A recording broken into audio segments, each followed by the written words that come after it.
மாண்புமிகு உள்துறை அமைச்சர் அவர்களை அவர் இல்லத்தில் சந்தித்து பேசினேன். தமிழ்நாடு அரசியல் குறித்து அவரிடம் கலந்து ஆலோசித்தோம். தொகுதி பங்கீடு சம்பந்தமான விஷயங்களை எல்லாம் வரும். ஒரு 4 நாட்கள் எல்லாம் இறுதி செஞ்சிருவோம். அதாவது கட்சி கூட்டணியில் வரும் அப்படின்ற ஒரு அப்படிலாம் கிடையாது. நான் தெளிவாக சொல்லி அவர்களும் கூட்டணி பேச்சுவார்த்தை இல்லைன்ட்டாங்க, நாங்களும் கூட்டணி பேச்சுவார்த்தை இல்லைன்ட்டோம்.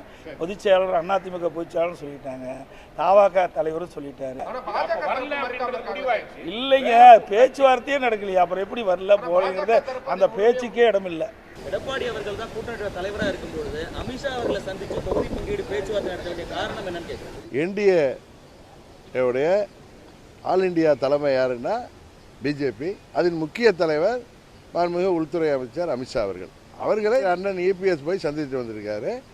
எனக்கு இன்றைக்கு வர சொல்லிய அழைப்பு என்பது 4 நாளுக்கு முன்பே வந்த அழைப்பு.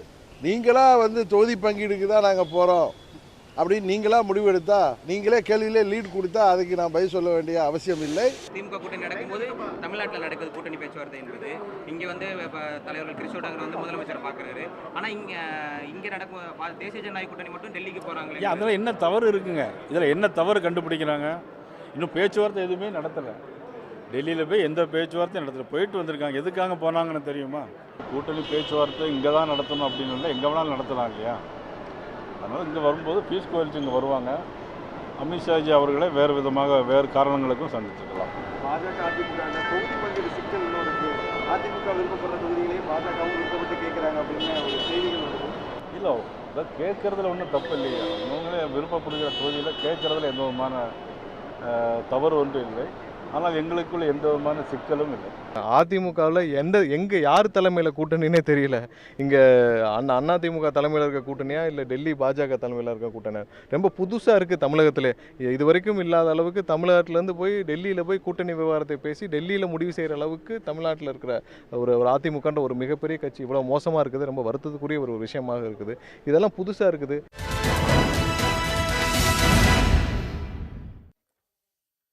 வணக்கம், இது கேள்வி களம். தமிழ்நாட்டினுடைய தேர்தல் கூட்டணி பேச்சுவார்த்தை விவகாரங்கள் சென்னையில் நடக்காமல் டெல்லியில் நடப்பதா என்று விமர்சனங்களை எதிர்க்கட்சிகள் முன்வைக்கின்றன. அதாவது பாஜகவை, அதிமுகவை எதிர்க்கும் கட்சிகள்.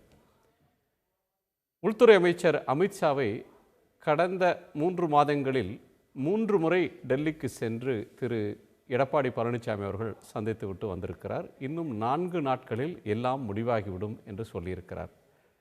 என்டிஏ என்கிற ஒரு தேசிய ஜனநாயக கூட்டணிக்கு அகில இந்திய அளவில் தலைமை தாங்குவது பாஜக தான். எனவே அவர்களை சந்திக்கிறோம் என்று தினகரன் சொல்கிறார்.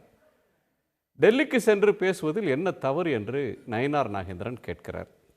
முதலமைச்சர் திரு மு.க. ஸ்டாலின் அவர்கள் இந்த தேர்தல் டெல்லி அணிக்கும் தமிழ்நாடு அணிக்குமான போட்டி, டெல்லியின் ஆதிக்கத்தை எப்படி தங்களுடைய சொந்த கட்சியை சுயநலனுக்காக அடமானம் வைத்தார்களோ அதுபோல தமிழ்நாட்டையும் அடமானம் வைப்பதற்கு துடிக்கிறார்கள். எதிர்க்கட்சி இனிமே அதிமுக எடுக்கக்கூடிய முடிவு என்பது அதிமுக தலைமை எடுக்கக்கூடிய முடிவு அல்ல, மாறாக டெல்லி எடுக்கக்கூடிய முடிவு என்று மக்கள் உணர்ந்திருக்கிறார்கள் என்று முதலமைச்சர் விமர்சனம் செய்திருக்கிறார். இது சார்ந்து பல்வேறு நகர்வுகளை, அம்சங்களை நாம் விவாதிக்கப் போகிறோம். நம்மோடு மூத்த பத்திரிகையாளர் திரு குபேந்திரன் அவர்கள், அரசியல் விமர்சகர் திரு பொன் வில்சன் அவர்கள், எழுத்தாளர் திரு ராம்கி அவர்கள், பத்திரிகையாளர் திரு எழிலரசன் அவர்கள், எல்லோருக்கும் வணக்கம். குபேந்திரன், டெல்லி சந்திப்பை எப்படி பார்க்குறீங்க?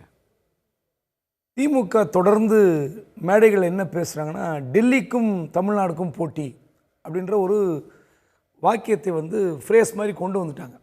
அது கேலியாகவோ அரசியலாகவோ சொன்னாலுமே அப்படிலாம் இல்லைன்னு சொல்லி மறுத்து பேசுகிற அதிமுக இன்றைக்கி அந்த தமிழ்நாடு சென்டிமெண்ட்னு ஒன்று இருக்குது. அதாவது ஒரு வலிமையான கட்சி அதிமுக. அப்படிப்பட்ட கட்சி தன்னுடைய கூட்டணி பேச்சுவார்த்தைக்காக அந்த கட்சி அலுவலகம் போகிறது இதுவரை இல்லாத நடைமுறை. அதாவது இப்போது பாட்டாளி மக்கள் கட்சி அலுவலகம் தேனாம்பேட்டில் இருக்குன்னா இங்கிருந்து அதிமுக குழு போய் தேனாம்பேட்டில் பேசுனது கிடையாது. அதே மாதிரி திமுக தேனாம்பேட்டில் இருக்குது தலைமை கழகம், சத்தியமூர்த்தி மூலம் போய் பேசுனது கிடையாது. எந்த கட்சி பெரிய கட்சியோ அந்த கட்சியில் தான் பேச்சுவார்த்தை நடத்துவார்கள். இன்னும் வெளிப்படையாக சொன்னால் அதிமுக 160 இடங்களுக்கு 165 இடங்களுக்கு குறையாமல் நிற்கும். பாஜக இப்போ இன்னைக்கு தேதிக்கு 30ங்கிறாங்க, அது கூடவோ குறைவோ இருக்கலாம். அப்போ 40னே வச்சுக்கலாம். நீங்க 40 தொகுதி போட்டி போடுகிற கட்சி பெரிய கட்சியா, 160 65 தொகுதியில் நிற்கிற கட்சி பெரிய கட்சியா? இந்த மனப்பான்மை கண்டிப்பா அந்த ஆகப்பெரிய கட்சிக்கு இருக்கும். இப்படிப்பட்ட சூழலில் எடப்பாடி பழனிசாமி அவர்கள் எதிர்க்கட்சி விமர்சிப்பது போல போய் வரார். அதில் இன்னொரு கொடுமை என்னன்னா, தமிழ்நாட்டில் பேச்சுவார்த்தை நடக்கிறது. மத்தியிலிருந்து பொறுப்பாளர் மத்திய அமைச்சர் பியூஷ் கோயல் வருகிறார், சந்திக்கிறார், பேசுகிறார். அதன் பிறகு ஏதோ உடன்படிக்கை ஏற்படவில்லை, டெல்லிக்கு போய் அமித்ஷா பார்க்கிறார். இதில் எப்படி புரிஞ்சுக்கணும்னா, அமித்ஷா வந்து ஒருவேளை எடப்பாடிக்கு அவருக்கும் ஒரு ஜெல் இருக்கு, ஒரு ஈக்குவேஷன் நல்லா இருக்கு அப்படின்னு எடப்பாடி நினைச்சிட்டு அவர் அங்கே போய் பார்த்து சரி பண்ணிக்கலாம், அது வேற விஷயம். ஆனால் தமிழ்நாட்டு மக்களுடைய பார்வையில் நீங்கள் போய் பார்ப்பது என்பது உங்களுக்கு சற்று டேமேஜ் தான், பொலிட்டிக்கல் டேமேஜ். அது நீங்கள் சொல்கிற ஒரு சொல் ரொம்ப முக்கியமானது. தமிழ்நாட்டுக்குன்னு ஒரு சென்டிமெண்ட் இருக்குது அப்படின்றீங்க. அதாவது தமிழ்நாட்டுக்கென்று ஒரு உணர்வு, தமிழ்நாட்டு மக்களுடைய ஒரு உணர்வு. அது தமிழ்நாட்டை சேர்ந்த தலைவர்கள் யாருக்கும் அடிபணியாமல் அவங்க ஒரு லீட் பண்ணணும் அப்படின்ற ஒரு சென்டிமெண்ட்டை சொல்கிறீங்க. இப்போ என்டிஏ வந்து அகில இந்திய கட்சி, அகில இந்திய ஒரு அலையன்ஸ். பல ஸ்டேட்டில் எலெக்ஷன் நடக்குது, வெஸ்ட் பெங்காலில் நடக்குது, அசாம் இருக்குது. அதனால் நிறைய வேலைகள் பளு வந்து அமித்ஷா அவர்களுக்கு இருக்கிறதுனால அவரை போய் பார்த்தா என்ன தப்புங்க, அது ஃபோனில் பேசினா என்ன, நேரில் பார்த்தா என்ன, பிரச்சனை முடிஞ்சால் சரி அப்படின்னு சமாதானம் சொல்கிறாங்களே. அதான் நான் முதல்ல சொன்னேன், எடப்பாடிக்கும் அமித்ஷாவுக்கும் ஒரு நல்ல ஈக்குவேஷன் இருக்குது. ஸோ இங்கே பியூஷ் கோயல் வந்து சரியாக ஒத்து வரல. தமிழ்நாடு கமலாலயத்தில் என்ன சொல்கிறார்களோ அதை தான் பியூஷ் கோயல் வலியுறுத்துகிறார். அவர் நான் சொல்கிறது ஏற்றுக்க மறுக்கிறார். அதனால் அமித்ஷா கிட்ட போய் டீல் முடிக்கிறேன்னு சொல்லலாம், தப்பு கிடையாது. இல்லை, முன்னாடி என்ன சொல்லுவாங்கன்னா, பியூஷ் கோயல் தான் போன அலையன்ஸை உருவாக்குனவர், அவருக்கு தான் ஏடிஎம்கேல வந்து இபிஎஸ்ஓ, தங்கமணியோ, வேலுமணியோ இவங்கெல்லாம் நல்ல ஒரு இணக்கமான நட்பு அவருக்கு உண்டு, ஒரு நல்ல ஜெல் ஆவார் மற்றவங்களோடவும். அதனால் பியூஷ் கோயல், ஏன்னா ஏற்கனவே வேற ஒருத்தர் தான் இன்சார்ஜாக போட்டிருந்தாங்க. ஏடிஎம்கே கூட்டணி உறுதியான பிறகு அவரை மாற்றி விட்டு பியூஷ் கோயல் அமைச்சதே ஏடிஎம்கே அவங்களோட நல்லா இருப்பாங்கன்னு தான் அமைச்சாங்க. அது வந்து ஒரு பார்வை. ஆனால் என்னென்னா, இதுவரை இல்லாத அளவுக்கு பாஜக அப்பரண்ட் எடுக்குது. கிட்டத்தட்ட நீங்கள் எங்களிடம் தொகுதிகளை கொடுத்து விடுங்கள், அத்தனையிலும் தாமரை. கிட்டத்தட்ட வந்து இப்போ வந்து 40 தொகுதிகள் கேட்கிறார்கள், வெறும் பாஜகவுக்கு மட்டும். அது வந்து எடப்பாடிக்கு மனமில்லை. 25 அல்லது 27 முடிக்கணும். அதன் பிறகு ஐஜேகேக்கு 2, ஜான் பாண்டியனுக்கு 2, ஏசிஎஸ்க்கு 2, இப்படி கூட்டிக் கொண்டே போய் அவர்கள் வந்து தாமரை சின்னத்தில் நிற்க வேண்டும் என்றால் அது அதிமுகவுக்கு நெருக்கடி ஏற்படும். நீங்க என்ன ஒன்னா சொல்லலாம், நீங்க கூடுதல் சீட்டு தாமரையில் நின்றால் அது தமிழ்நாட்டில் என்ன வித பாதிப்பு ஏற்படும்? ஓட்டு வந்து இரட்டைலை கிடைக்குமா, தாமரை கிடைக்குமா? உங்க கட்சி வேட்பாளர் நிறுத்துங்க, சரி சார், கூட்டணி கட்சி வேட்பாளர் நிறுத்துவதால் என்ன பாதிப்பு என்பது எடப்பாடி நல்லா உணர்வார். 3-4 பேருக்கு அந்த பிரச்சனை இருக்குங்க. இப்போ ஏசிஎஸ் இருக்காரு, பாரிவேந்தர் இருக்காரு, ஜான் பாண்டியன் இருக்கார், கிருஷ்ணசாமி சேர்ந்தா கிருஷ்ணசாமி. இந்த அடுத்து தமாகால ஜிகே வாசன், அவர் இதுவரையிலும் சொந்த சின்னத்தில் நின்னார், இப்போ வந்து சைக்கிளில் நிற்க போகிறாரா அல்லது கூட்டணியோட இன்னொரு சின்னத்துக்கு போகிறாரான்னு தெரில. இது அந்த கட்சிகளுக்கு தங்களை பிஜேபியோட ஐடென்டி பண்ண விரும்புகிறாங்களா அல்லது ஏடிஎம்கேவோட அடையாளப்படுத்திக்க விரும்புகிறாங்களான்ற அவங்களோட உரிமை சார்ந்த விஷயம் ஆயிடுதுல்ல. இப்போது சமீப காலமாக நடக்கிற சர்வேல திமுக அப்பர் ஹேண்டில் இருக்குது.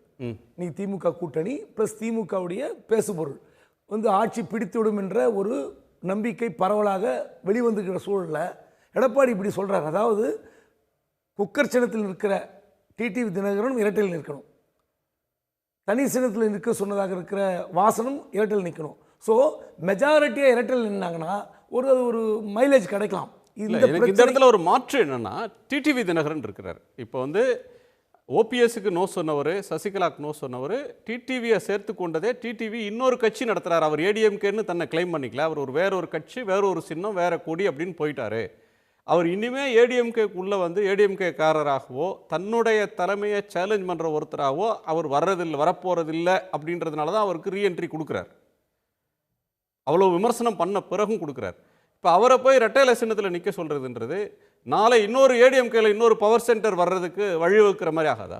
அதாவது ஜெயிக்கணும்னா நிறைய இடங்களில் ரெட்டையில நிற்கணுன்றது எடப்பாடியுடைய வியூகமாக இருக்கலாம். இப்போ பாருங்கள், சரி எடப்பாடி போனார், ஓகே, எதுக்கு அன்புமணி போகிறார், டிடி தினகரன் போகிறார், எதுக்கு ஓ எல்லாம் இல்லை. நீங்கள் எடப்பாடி அதிமுகவுக்கு பிரச்சனைனா அப்போ ஏதோ சின்னத்தில் ஒரு பிரச்சனை, தாமரையில் நிற்க சொல்லி ஒருவேளை டிடி தினகரனை அவர்கள் வற்புறுத்துகிறார்களா அல்லது இரட்டையில் நிற்பதற்கு எடப்பாடி வற்புறுத்துகிறாரா, எது விஷயம் நமக்கு தெரியறதில்ல. ஸோ இன்றைக்கி நைட்டு 9 மணிக்கு மேலே அமித்ஷா பார்த்த பிறகு தான் தெரியும். ஆனால் இதில் முக்கியமான ஒரு விஷயம் பார்க்கப்பட வேண்டியிருக்கு.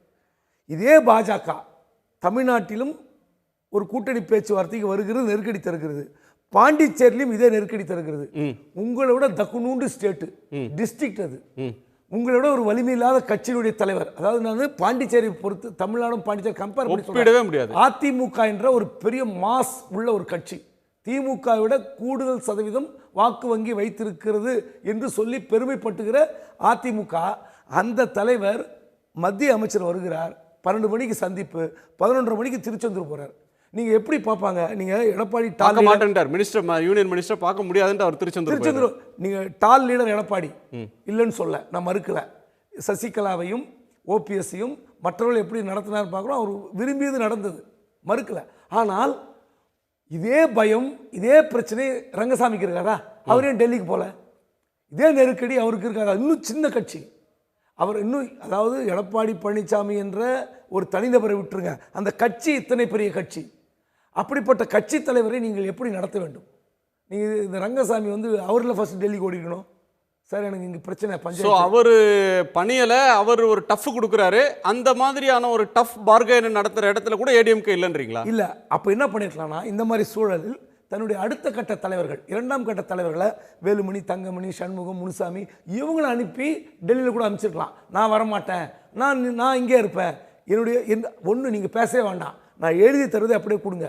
எங்கள் தலைவர் சொல்லியிருக்காரு, உங்களுக்கு 27 தான், தாமரையில் 30க்கு மேலே நிற்கக்கூடாது, மற்றதெல்லாம் வந்து நாங்கள் தான் பார்த்துப்போம்னு சொல்லி இந்த பேப்பரை மட்டும் அமித்ஷா கிட்ட கொடுத்துருவாங்கன்னு சொல்லியிருக்கலாம். அப்படி நீங்கள் வலிமையாக இருந்திருந்தால் இந்த பிரச்சனை வராது, இந்த விவாதம் வராது. அதாவது இந்த விவாதத்தால் வந்து இன்னும் 30 நாட்கள் இதே நம்ம கட்டிட்டு அழக போகிறதில்ல. இது இன்றைக்கு நாளைக்கு வரைக்கும், நாளைக்கு மறுநாள் மாறப்போகுது. ஆனால் கூட்டணி பேசி தேதி முடிவாச்சு, இன்னைக்கு இது பேசு பொருள், அவ்வளோதான். சீட்டு முடிவாகி சீட்டு வந்தால் சீட்டு பேசு பொருள், அப்புறம் வேட்பாளர் முடிவாகி வேட்பாளர் வந்தால் அது பேசு பொருள், தேர்தல் அறிக்கை வரும்போது தேர்தல் அறிக்கை பேசு பொருள். பட் ஒரு கட்சி தன்னை எவ்விதமாக நடத்துகிறது, நடத்தி கொள்கிறது, மக்கள் முன்னாடி பிரசன்ட் பண்ணுது, அந்த பார்வையில் தமிழ்நாட்டு மக்களுடைய பார்வையாக இருந்தால் கண்டிப்பாக இது ஒரு ஏடிஎம்கேக்கு மைலேஜ் கம்மி தான். சர்க்கிள் தான், சர்க்கிள் நிச்சயமா சர்க்கிள் தான். திரு பொன்வில்சன், ஏடிஎம்கே பெர்செப்ஷனை பற்றி ஒரு உரையாடலாகவே நம்ம இதை பார்க்கலாம் அப்படின்னு வச்சுக்கிட்டா, சின்னம் ஒவ்வொரு கட்சியும் அவங்களுடைய உரிமை, சிறிய கட்சிகள் வந்து வெற்றி வாய்ப்பு எது அப்படின்றதுக்கு விரும்பியோ விரும்பாமலோ 2 ரிஸ்க் இருக்குது. அதில் ஒன்று சொந்த அடையாளம் போயிடுது, கட்சிக்கான அங்கீகாரம் போயிடுது. அதே நேரத்தில் புதுசாக ஒரு 20 நாளுக்குள்ளே ஒரு சின்னத்தை கொண்டு போய் மக்கள்கிட்ட சேர்க்கிற தேவையில்லை, ஒரு சென்டிமெண்ட்டில் உதயசூரியனோ ரெட்டை இலையோ அதில் எதில் நின்னாலும் ஜெயிச்சிடலாம் அப்படின்ற ஒரு கான்ஃபிடென்ஸ் அவங்களுக்கு கூட வரலாம். அது ஒரு பார்ட். 2 விஷயங்களை திரு குபேந்திரன் ஹைலைட் பண்ணுறாரு. ஒன்று, என்ஆர் காங்கிரஸில் திரு ரங்கசாமி டஃப்பாக டீல் பண்ணுற அளவில் கூட ஏடிஎம்கே லீடர்ஷிப் டீல் பண்ண தவறுறாங்க. அது தமிழ்நாட்டு மக்கள் அதை வந்து மக்கள் முன்னிலையில் அது கொஞ்சம் சர்க்கிளாக பார்க்கப்படும். இன்னொன்று, டெல்லிக்கு போய் டெல்லி தான் நம்ம ஊரோட எல்லா முடிவுகளையும் எடுக்கிறாங்க, அங்கே தான் ஃபைனல் கால் அவங்க எடுக்கிறாங்க அப்படின்ற ஒன்றை தமிழ் மக்கள், தமிழ்நாட்டு மக்கள் வந்து சென்டிமெண்ட்டாக உணர்வுபூர்வமாக அதை ஏற்றுக்கொள்ள மாட்டாங்க. இல்லை, நீங்கள் மலைக்கும் மடுவுக்கும் உள்ள வித்தியாசத்தை பார்க்கணும். இப்போ என்ஆர் காங்கிரஸ் ரங்கசாமி மிகப்பெரிய ஆளுமை, கூட்டணியில் பங்கு கொடுக்குறாரு அமைச்சரவையில். அதுபோல் நம்ம இங்கே கொடுக்க முடியுமா? அதே மாதிரி அவர் 16 இடத்துல 10 இடத்துல நிற்கிறாங்க. அதே போல் அதே சதவீதத்தில் இங்கே கொடுத்துட முடியுமா? அங்கே இருக்கிற பிஜேபி வேறு, இங்கே இருக்கிற பிஜேபி வேறு. அங்கே இருக்கிற ஆளுமை ரங்கசாமி வேறு, இங்கே இருக்கிற ஆளுமை இரட்டை இலையை வைத்திருக்கிற எடப்பாடி பழனிசாமி வேறு. அதையும் இதையும் ஒப்பிடவே கூடாது. இங்கே ஸ்டாலின் அவர் ஸ்ட்ராங்ன்றீங்களா, இவர் ஸ்ட்ராங்ன்றீங்களா? ஆளுமை ஒப்பிடுறதுனா அவங்கவுங்க ஸ்ட்ராங்கு, அவங்கவுங்க ஃபீல்டில் அவங்கவுங்க ஸ்ட்ராங், அவங்கவுங்க களத்தில் அவங்கவுங்க ஸ்ட்ராங். இங்கே வந்து ஸ்டாலின் அவர்கள் எந்த அளவுக்கு ஸ்ட்ராங்கு, அங்கே இன்றைக்கி வரைக்கும் காங்கிரஸ் கூட என்ன நிலைமை, இதை சொல்லுங்கள். அப்போ அங்கே ஸ்டாலின் வீக்கா சொல்ல முடியுமா? அதனால் அது வேறு ஒப்புமை, இது வேறு ஒப்புமை. அடுத்தது நம்ம கற்பனை வளத்துக்கும் கொஞ்சமாக ஒரு லாஜிக்கல் இருக்கணும். அதாவது டிடிவி தினகரனை வந்து நம்ம ரெட்டைலையில் தான் நிற்க சொல்கிறாருன்னு, அது 2017 சொல்லியிருப்பார். இது ஓரளவு நம்ம நீங்கள் சொன்னது தான், அது கற்பனை யோசிக்க வேண்டாமா? ஒரு கட்சி வச்சுருக்காரு, கூட்டணியில் வராங்க. இப்போ நம்ம வைகோ அவர்கள் கட்சி வச்சுருக்காரு, கூட்டணியில் வராரு. அவர் விருப்பம், எந்த சின்னத்தில் நிற்கிறவங்களும் விருப்பம் அப்படின்ற மாதிரி. அதனால் என்னென்னா, அவர்களை போய் ரெட்டலில் இப்போது நம்ம சட்டப்பிரகாரம் பார்த்தா, தேர்தல் கமிஷன் சட்டப்பிரகாரம் பார்த்தா, ஒரு கட்சியின் உறுப்பினர் தான் ஒரு சின்னத்தை வாங்கி அங்கீகரிக்கப்பட்ட சின்னம் என்றால், ஒரு நின்னார்னா அவர் அதிகாரப்பூர்வமாக அஇஅதிமுகவின் உறுப்பினர் சேர்த்தா நிற்க வைக்க முடியும். அது எப்படி அவர் கேட்பாரா? எங்க கட்சியை சேர்ந்த உறுப்பினர் இது இவர் லாஜிக்கலா ரீசனா இருக்குமா சொல்லுங்க? அதனால அது வந்து வேற. அதையெல்லாம் கடந்து போய் தான் இன்றைக்கு அம்மா மக்கள் முன்னேற்ற கழகமும் ஒரு கட்சி இருக்குது, அதிமுகவும் ஒரு கட்சி இருக்குது. அதனால அந்த சின்னம் வந்து நிக்க சொன்னாரு அப்படின்றது ஒரு கற்பனை தான். சோ அப்படி நிர்பந்தங்கள் இல்லைன்றீங்க? நிச்சயமாக கிடையாது. சரி, நீங்க சொன்ன மாதிரி இயற்கையா வந்து சில சிறிய கட்சிகள் நினைக்கும் என்னன்னா இந்த சின்னத்துல நின்றா நம்மளுக்கு நல்லது. அது அதிமுகலயே இருக்கும், திமுகலயே இருக்கும், காலகாலத்துக்கு இருக்கிறது தான். அந்த சின்னத்தை அதுல நிக்குது. அதிமுகலையும் திமுகவுக்கும் ஒரு ஸ்லைட் டிஃபரன்ஸ் வந்து, திமுகல வந்து யாரும் காங்கிரஸ் சின்னத்துல போய் நின்னுக்குங்க அப்படின்னு மனிதநேய மக்கள் கட்சிக்கு சொல்ல போறது இல்ல, மதிமுகவுக்கு சொல்ல போறது இல்ல. அங்க வந்து உதயசூரியன் தான் ஒரு ஆப்ஷன். இங்க ஏசிஎஸ்க்கோ ஜான் பாண்டியனுக்கோ பாரிவேந்தருக்கோ 2 ஆப்ஷன் முன்னாடி வருது. இரட்டை இலையில் நிற்க போறீங்களா, தாமரையில் நிற்க போறீங்களா? இல்லை, இப்போ நீங்கள் சொல்கிற வித்தியாசம்னா திமுக கூட்டணி 8 வருஷத்துலேருந்து 10 வருஷம் கூட்டணி, காங்கிரஸ் 21 வருஷமாகுது, 2014 மட்டும் இல்லை. அதனால் இந்த கூட்டணி, இன்னொன்று வெற்றி ஃபார்முலா உள்ள கூட்டணி எல்லாம் சொல்கிறீங்கல்ல, இந்த கூட்டணி. அதிமுக கூட்டணி எப்போ உருவானது? தமிழ்நாட்டில் அதிமுக பக்கம் எடுத்துக்கிட்டு அதிமுக தலைமையில் ஒரு கூட்டணி, பிஜேபி தலைமையில் ஒரு கூட்டணி கடந்த தேர்தலில் இருந்துச்சு. நாடாளுமன்ற தேர்தலில் கணிசமான வாக்குகள் வாங்கினாங்க.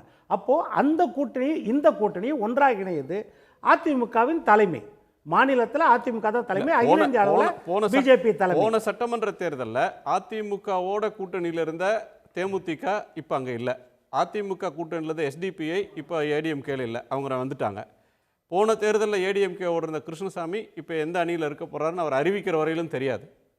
பட் அணியோடைய ஃபார்மேஷன் மாறிடுச்சுன்றீங்க? ஆமாம், மாறி புதுசாக உருவாயிருக்குது இல்லையா? புதுசாக உருவாகிக்கிற போது அவங்கவுங்க விருப்பத்துக்கு ஒரு கிளைம் இருக்கும். அது கூட நம்ம யூகத்தில் தான் பேசுகிறோம், இன்னும் நம்மளுக்கு அதிகாரப்பூர்வமாக இல்லை. ஆனால் திமுக சைடில் ஒரு அதிகாரப்பூர்வமாக கட்டாயப்படுத்தப்பட்டார்களா அப்படின்றதுக்கு ஆதாரங்கள் கடந்த காலத்திலேருந்து இருக்குது. 2019 இப்போது ஒரு கட்சி ஒரு சின்னத்தில் நின்றா, மொத்த பேர் நின்றா கூட விருப்பப்பட்டு நிற்கிறோன்னு சொல்லிடலாம்.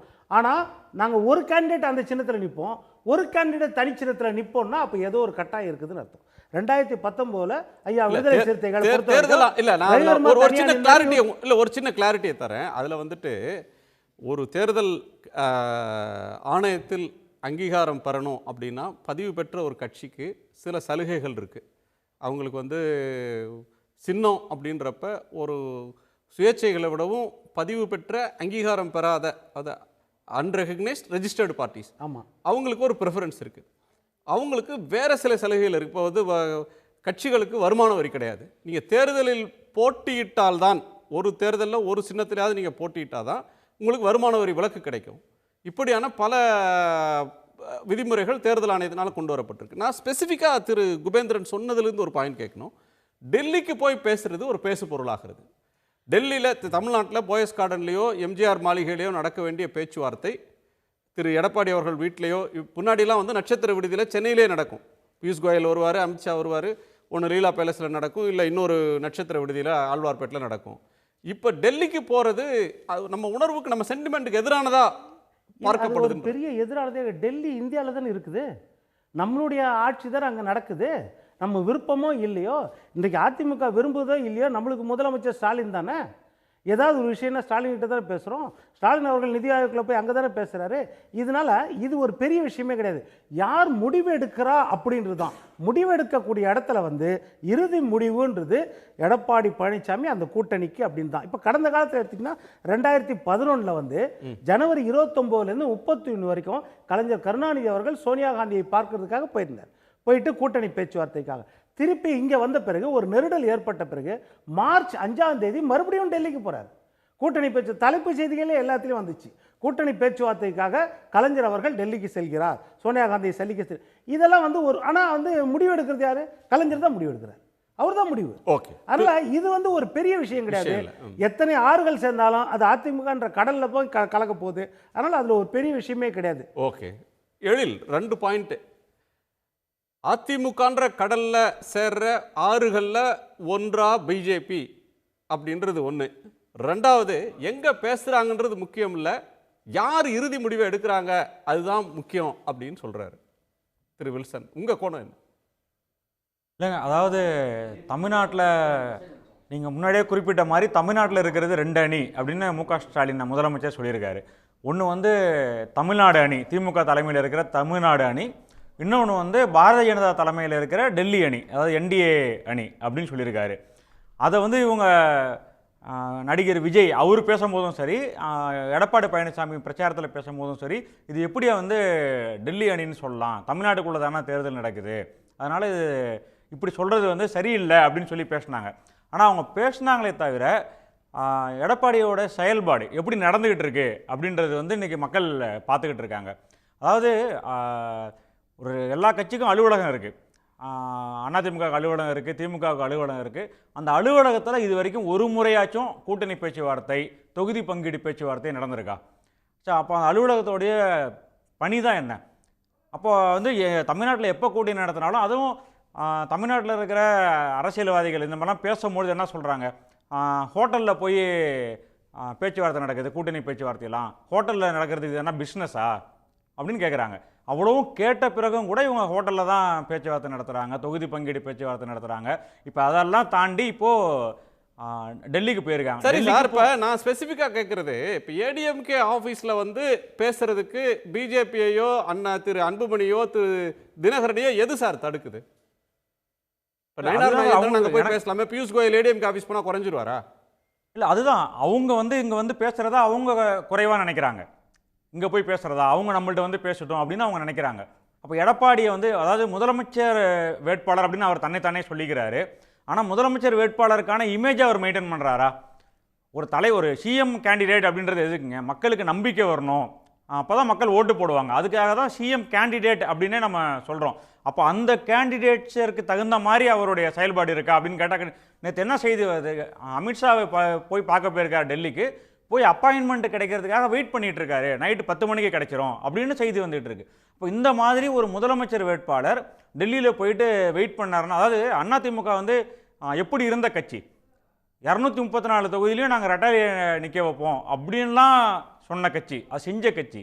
இப்போ அது மாதிரி இருக்கக்கூடிய கட்சி இன்னைக்கு சந்திக்க போகிறது பிஜேபியுடைய தலைவர் நபின்னு இல்லை, இவர் சந்திக்கிறது பிஜேபி இந்தியாவினுடைய 2வது பவர்ஃபுல் லீடர், ஒரு யூனியன் ஹோம் மினிஸ்டர். அவருக்கு 1000 பிரச்சனைகள் இருக்கும், முன்னாடி உள்ள ப்ரேயர் கமிட்மெண்ட் நிறையா இருக்கும். ஸோ சாவகாசமாக பேசலாம் அப்படின்னு கூட அவருக்கு இருக்கிற அலுவல்களுக்கு மத்தியில் கொஞ்சம் நேரம் ஒதுக்குற கூட தாமதமாக இருக்கலாம். அது வந்து யாரை சந்திக்கிறீங்களோ அவங்களுக்கு இருக்கிற வேலை பழுவை முன் வச்ச ஒரு விஷயம் தானே. நேற்று மாலையிலேயே அஃபிஷியல் ரிப்போர்ட்டு 9:20 அவருக்கு அப்பாயின்மெண்ட். ஓகே, அதுதான் முன்னாடியே வந்துருச்சு. அது ஓகே. தமிழ்நாடு வந்து பேசிக்காக வந்து சுயமரியாதை மண். சுயமரியாதைன்ற வார்த்தையை கேள்விப்படாத, அதோடைய பொருள் புரியாத மனிதர்கள் யாருமே தமிழ்நாட்டில் இருக்க மாட்டாங்க. அதுதான் தமிழ்நாட்டுடைய அரசியலுடைய பாடம். அப்படி இருக்கும்பொழுது இங்கேருந்து டெல்லியில் போய் ஒருத்தரை சந்திக்கிறதுக்கு, அதுவும் கூட்டணிக்கு இவர் தான் தலைமைன்னு சொல்கிறாங்க, இவங்க தான் முதலமைச்சர் வேட்பாளர் அப்படின்னு சொல்கிறாங்க. அப்போ அந்த கூட்டணிக்கான பேச்சுவார்த்தை தமிழ்நாட்டில் நடக்கிறதுக்கு என்ன பிரச்சனை? எடப்பாடி மட்டும் கிடையாது, மற்ற கூட்டணி கட்சி தலைவர்கள், டிடிவி தினகரன் அங்கே போகிறாரு, அன்புமணி அங்கே போகிறாரு. அப்போ இவர் கூட்டணி கட்சியோட, அதாவது பாஜக கூட்டணியில் 10 கட்சி இருக்குது, அதில் ஒன்று தான் அதிமுக, 10ஓட 11 தான் அதிமுக அப்படின்ற நிலைமை, அப்படின்ற காட்சி வந்து மக்களுக்கு தெரியாதா இதிலேருந்து? அப்போ அந்த இமேஜ் கூட அவரே சொல்கிறாரு, அவருக்கு வந்து 5 மாநில தேர்தல் நடக்குது, அவருக்கு வேலை பளு அதிகமாக இருக்கும், அதனால் நானே போய் அங்கே சந்திக்கிறேன், மற்றவங்களும் வந்து இங்கே சந்திக்கிறாங்க அப்படின்னு சொல்கிறாரு. ஏன் காங்கிரஸ் கட்சிக்கு 5 மாநிலத்தில் தேர்தல் கிடையாதா? அவங்க வந்து என்ன, காங்கிரஸ் கட்சி திமுகவோடு பேச்சுவார்த்தை நடத்துறதுக்கு குழு அமைச்சு 2 மாதம் வெயிட் பண்ணாங்க தமிழ்நாட்டில். அவங்களுடைய ரெப்ரசன்டேட்டிவ் இங்கே வந்து வெயிட் பண்ணிட்டு இருந்தாங்க திமுகவோட அழைப்புக்காக. ஆனால் இவங்க என்ன நிலைமையாக இருக்குது, இங்கேருந்து போய் அங்கே சந்திக்கிறாங்க. அப்போ இப்போவே, அதாவது ஆட்சி தேர்தலுக்கு முன்னாடியே இவங்க டெல்லிக்கு இவ்வளோ தடவை படையெடுத்து போயிட்டு வந்துட்டு இருக்கிறாங்க, சந்திக்கிறாங்க, காத்துக்கிட்டு இருக்காங்க அப்படின்ற செய்தி வருது. அப்படின்னா ஒருவேளை அதிமுக ஜெயிக்குது அப்படின்னா, ஏற்கனவே சன் நியூஸில் தான் வந்து ப. சிதம்பரம் ஒரு பேட்டியில் சொன்னார், ஒருவேளை அதிமுக ஜெயிக்குது அப்படின்னு நம்ம வச்சுக்கிட்டோன்னா யார் நம்ம ஆளுவா, டெல்லியிலேருந்து ஃபோன் காலில் நம்மளை ஆளுவாங்கன்னு சொல்கிறாரு.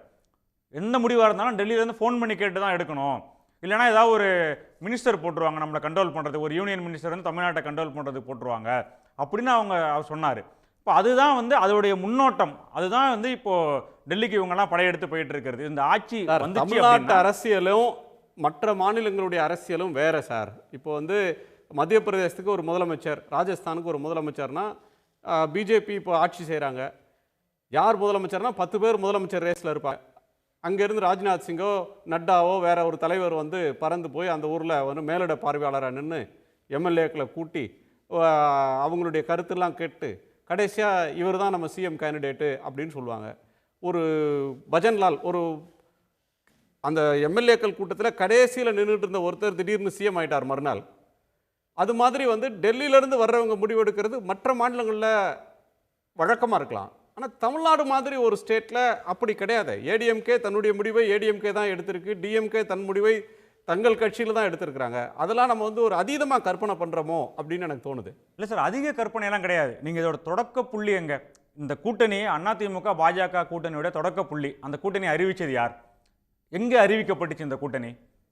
டெல்லியில் இவர் போய் சந்திச்சுட்டு வெளியே வரும்போது சோஷியல் மீடியாவில் அறிவிக்கிறாங்க கூட்டணியை.